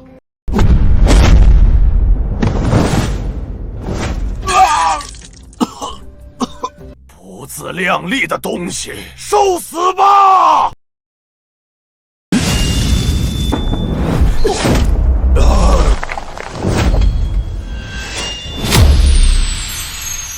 臭丫头，凭你这3脚猫的功夫，也想与我为敌，简直是自寻死路！看招！想不到绣鸾刀竟在你的手中！你竟然手持绣鸾刀，你到底是什么人？听闻绣鸾刀是火焰神主的不传秘宝，怎么会在宋韵的手中？不过臭丫头，就算你手握如此利器，也休想赢我！宋韵，井上跟森田的武功根本不在一个级别，认输吧！你现在求饶都来不及，怎么还出言激怒他？你是嫌自己死得不够快吗？要是你现在肯向我磕头认错，我就大发慈悲，留你一具全尸。至于你的这些同伴，也可以留一条狗命。宋韵，你还等什么？快跟大师磕头认错啊！对啊，你自己想死也别连累我们。千万英灵在上，难道你们想让他们看见他们牺牲性命护下的后代，如今是怎么对着他们的敌人谄媚求饶的吗？混蛋！我华夏二郎就算要死，腰杆也得挺直了死。再说，我们几个都是京都各大世家的少主，这些动物们要丢了性命，也休想活着离开华夏。在这座山中，生死各安天命。况且比赛不过是个幌子，目的就是要你们的命。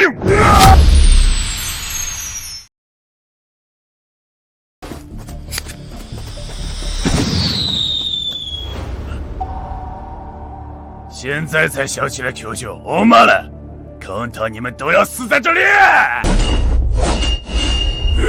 我虽不喜欢宋韵，可他到底也是华夏武道的一份子。姚明，你先带其他人退到一边，我要帮他，否则我们今天都得死在这儿。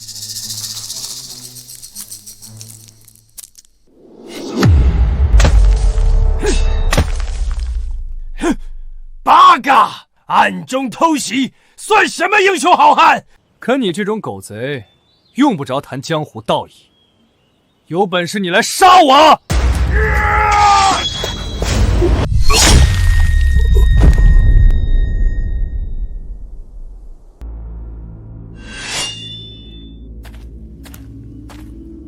喂，我帮了你，你连句谢谢都没有吗？没有你，我会更快杀了他。这是华夏武道的东西，收好了。什么女人啊！本少下次再管你，我就是傻逼！救命！救命！八嘎！老子看上你是你的福气，再敢反抗，老子将你先奸后杀！畜生！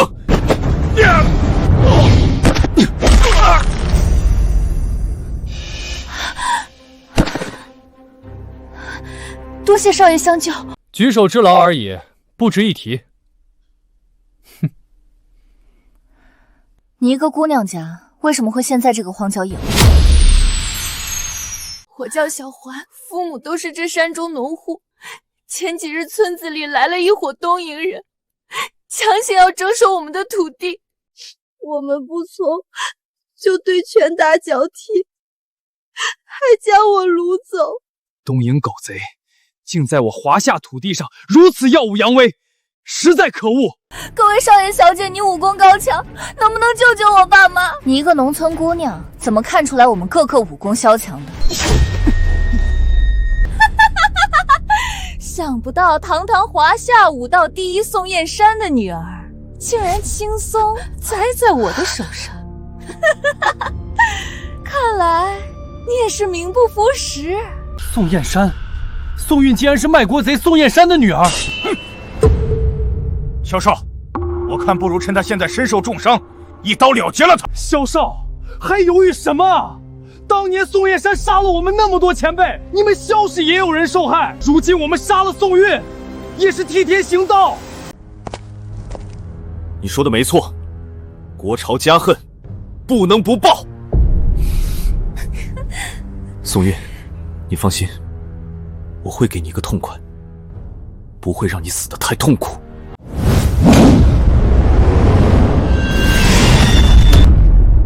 东瀛狗贼，你想让我们自相残杀？做梦！萧少说的对，宋家的仇先放在一边，解决东瀛狗贼再说。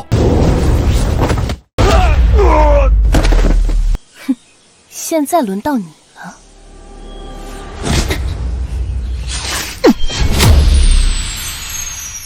你竟然没事，这怎么可能？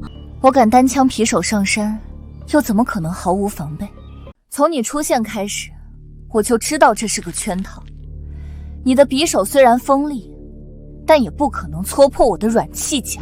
软气甲刀枪不入，乃武道至宝，竟会在你这个小丫头的手里。幸好我们没有动手，不然现在死的就是我们了。既然你没有受伤，为什么不出手？非要看着我们被打死，你是故意的吧？这是你们污蔑宋家的教训。污蔑？宋家卖国求荣，可是板上钉钉的，何来的污蔑？等等，你是想说，宋家当年是被人陷害的？难道是东瀛人？哼，我们凭什么相信你的话？你有证据吗？抓到他的幕后指使，自然就有证据。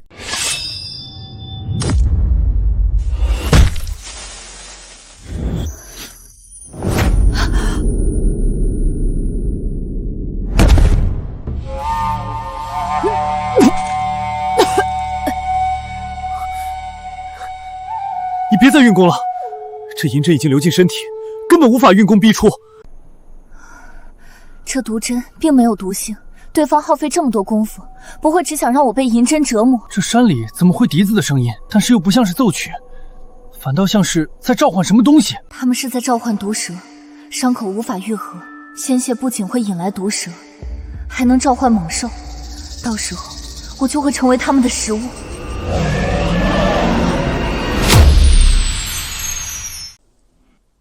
这是解毒丹，你们先吃了，寻常毒物不敢近身。你这个宋家余孽，会有这么好心？该不会是想趁机毒死我们吧？他如果要害我们，只要做事不露就行，何必下毒多此一举？你们也都是堂堂男子汉，未来各家家主，别畏首畏尾的像个孬种好不好？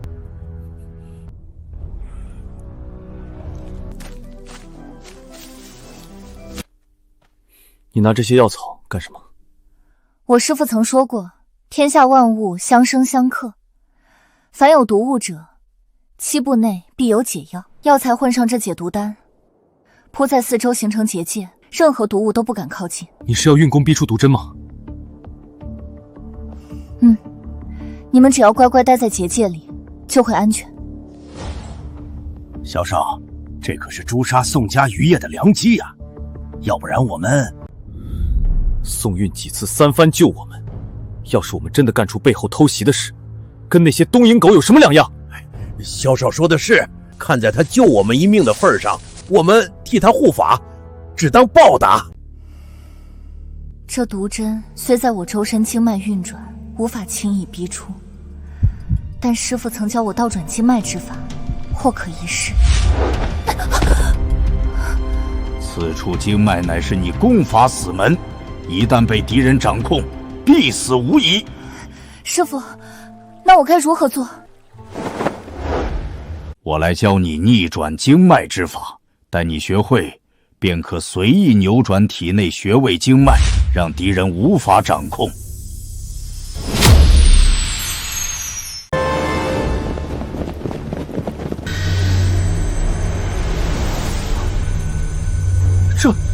这难道就是传说中的真气吗？看来他不仅要逼出毒针，就连武功修为都在提升。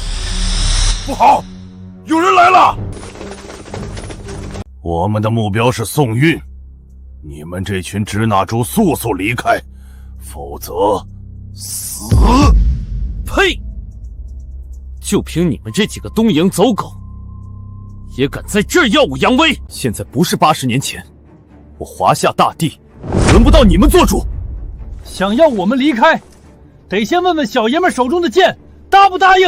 不自量力，给我上！兄弟们，一代人有一代人的抗战。80年前我们的祖辈没有输，如今轮到我们，更不可能输！给我冲啊！看死这些东瀛狗！你们这些该死的东瀛狗，我跟你们拼了！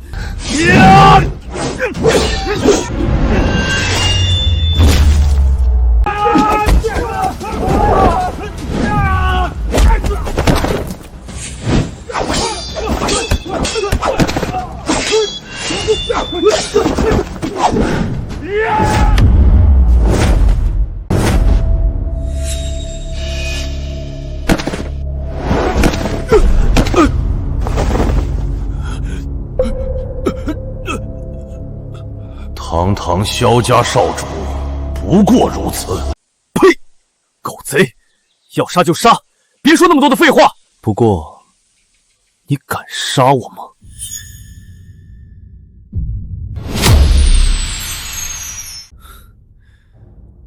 刚才我已经放出信号弹，我二叔很快就会带人来救我。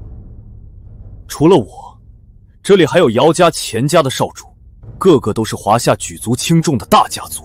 若我们死在这场赛事里，你们樱花国休想善了！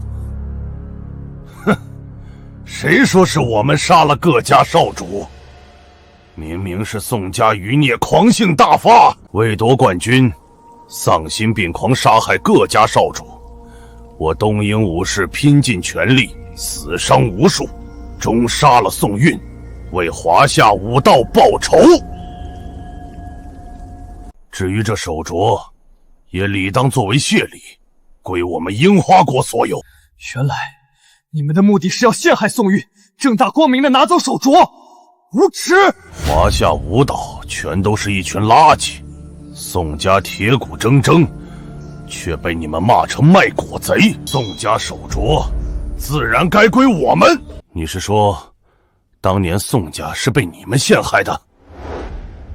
我们本以为毁了宋燕山的名誉，让他在华夏国无法存活，自然会投靠我们樱花国。哪知此人油盐不进，宁愿毁了宋家绝世秘籍，也不肯卖给我们。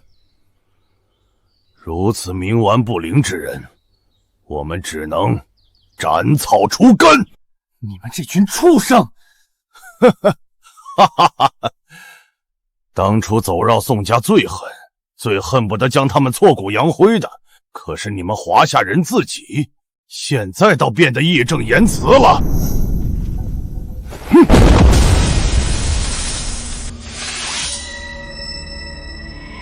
今日就是你的死期！我华夏武道亏欠宋家良多，今日只要我还有一口气，就要为宋家保住这最后的血脉。你马上去杀了宋运！只要我们还活着，你们东瀛狗贼的奸计就休想得逞。对，我们绝不会再让你们伤害宋家人。哼，就凭你们几个想阻止我们，做梦！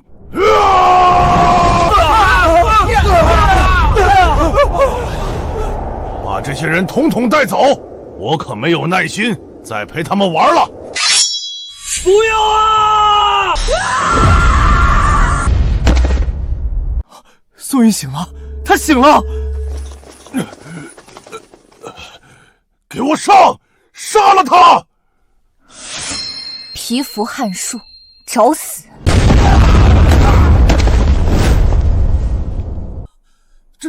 这是绣鸾刀第9招，绝情一刀斩。传闻中这是火焰神主的绝学，宋运竟练到了第9招，莫非他是？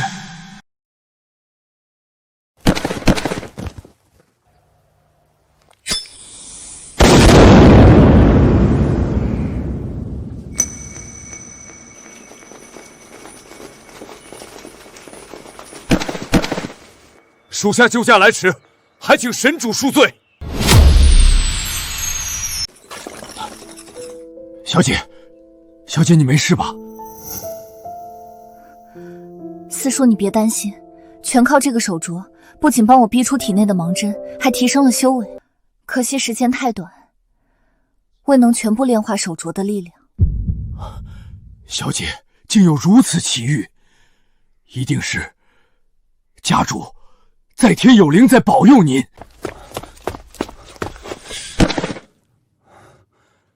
都是属下来晚，险些让神主遇险，还请神主责罚。刚才我闭关打坐，若非萧劲等人拼死相护，恐怕我也等不到你们支援。神主过奖，可静儿他们人呢？他们刚刚被东瀛人带走了。什么？神主，此次的武道比赛比往届危险100倍，看来是东瀛人故意设下的圈套。不错，他们想重演当年宋家灭门惨案，让我与整个华夏武道为敌，好夺走手镯。萧劲等人被带走，恐怕凶多吉少。神主，这次比赛的裁判已经被我们抓起来，说不定能从他口中问出些什么。来人，把他带上来！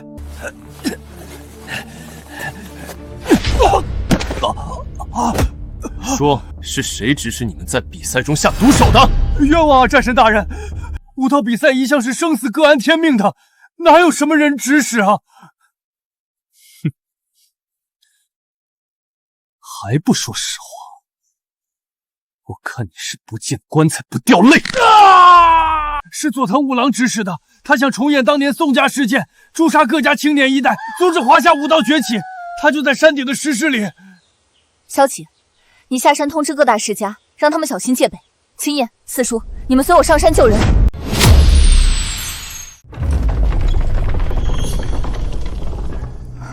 大家小心，恐防有诈，别走散了。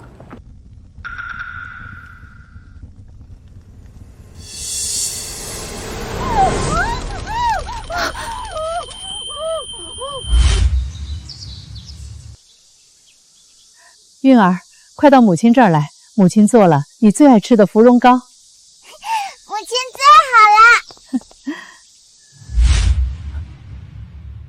母亲，小姐，是夫人，是夫人啊！神主，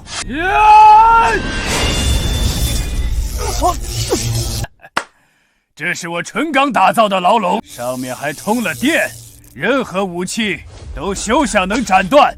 你们别白费心思了。佐藤五郎，不错，正是我。想不到你还挺厉害，竟然能一路过关斩将来到这里。可惜呀，你最终还是会死在这儿。我认得他，小姐，当初就是他到宋家威胁家主毒害武道同胞，诛杀宋氏满门。杀父之仇，不共戴天。佐藤狗贼，今日我就要拿你的人头祭奠我宋氏满门。宋月，如今你已是我的阶下囚，还敢如此大言不惭？哼，你以为区区铁笼就能困住我？做梦！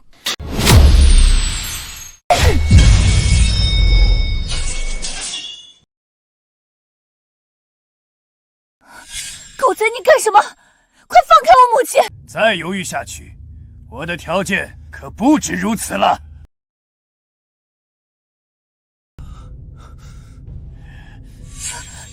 青叶，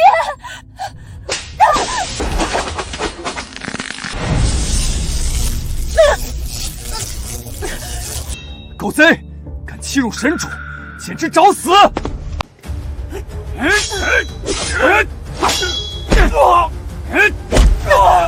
红云，马上让你的手下停手，否则我就拧断钱若云的脖子！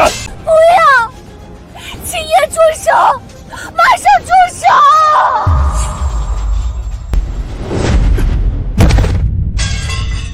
打开石门！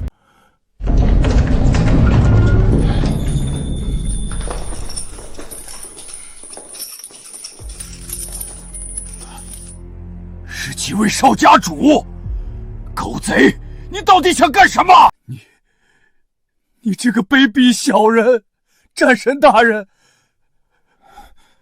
这些都是各大世家继承人，若因为神主而死，日后神茂将无法在华夏立足。胡馆主，绑吧。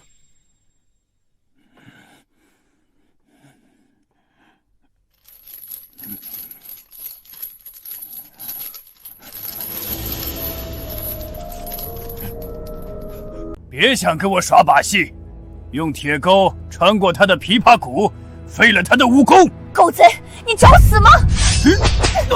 我说过，你敢动一下，他们就得受苦。神主，我死不足惜，先救几位少家主和夫人。真是一条忠心的好狗，还不快做！再犹豫下去，我的条件可不止如此了。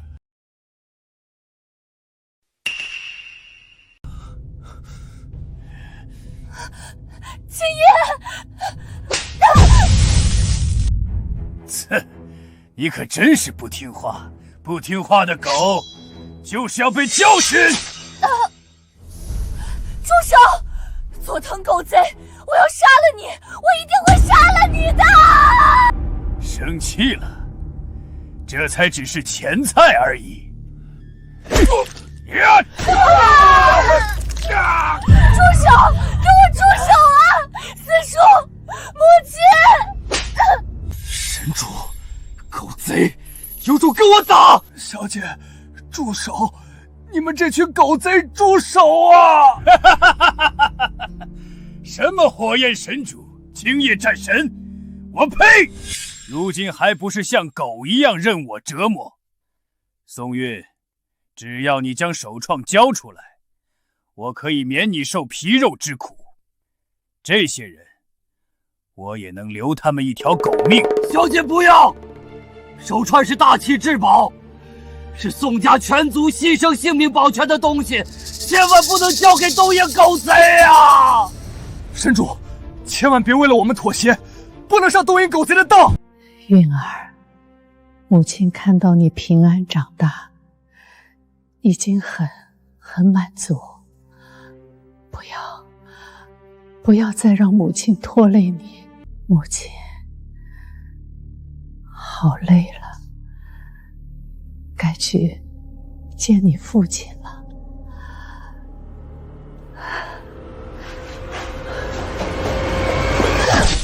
不要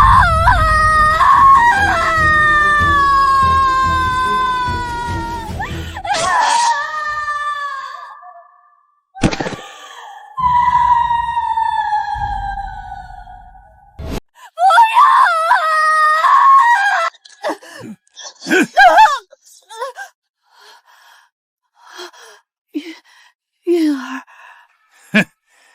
想自杀，毁了我的计划。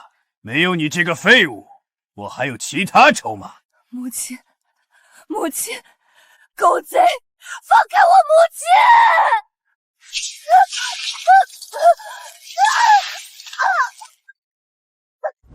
我给你机会，你却不珍惜，那我就自取。想不到这手串竟然认主！狗贼！手串是我宋家誓死守护的东西，你休想拿走！好，从现在开始，你迟1分钟交出来，我就杀一个！住手！狗贼，你给我住手！心疼了，刚才这些人可是拼死为你护法，现在又因你而死。下一个，你说选谁好呢？是你的四叔青叶战神，还是这些年轻人中的一个？小姐，我是个废物，活着也没什么用。可这些年轻人是华夏武道的希望，只要有他们一日，樱花国狗贼就不敢犯我华夏。小姐，以后四叔不能再照顾你了，你要保重啊！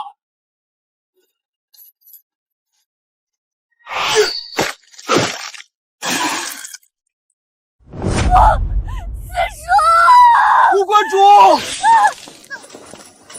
圣医生如不如死亦荣。宋家世代忠烈，小姐勿忘啊！四叔，我记得生亦荣不如死亦荣。四叔，我记得生亦荣不如死亦荣。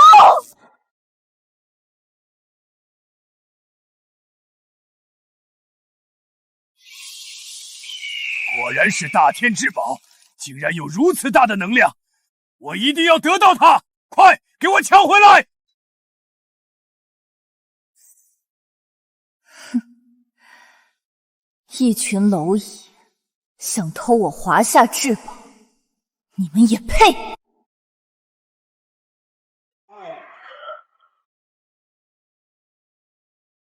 该死的宋韵，死到临头还敢杀我手下！好，我就先杀了你！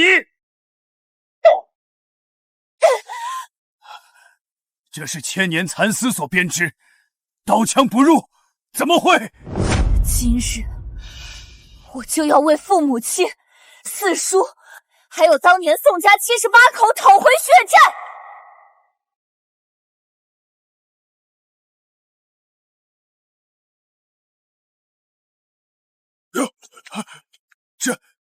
这是什么功夫？这是老神主的火焰神诀，练成此功法者，一念可催动天象。佐藤，你的死期到了。想要我的命，没那么容易。神主小心，他要吸收其他斗鹰狗的功力。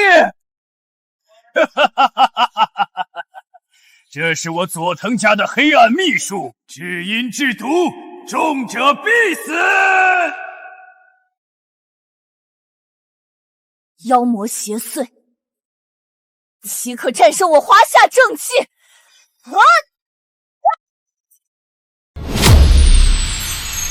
妖魔邪祟，岂可战胜我华夏正气？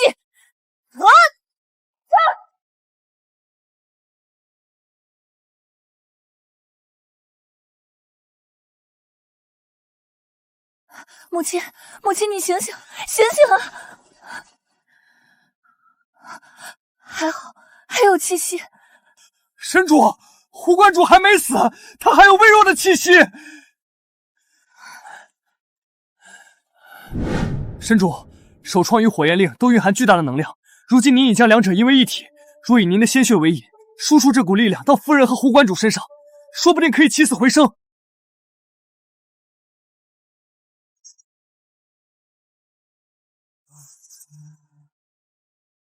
醒了，神主，他们醒了。四叔，母亲，你们终于醒了。玉儿，我的玉儿，母亲，玉儿终于见到您了，母亲。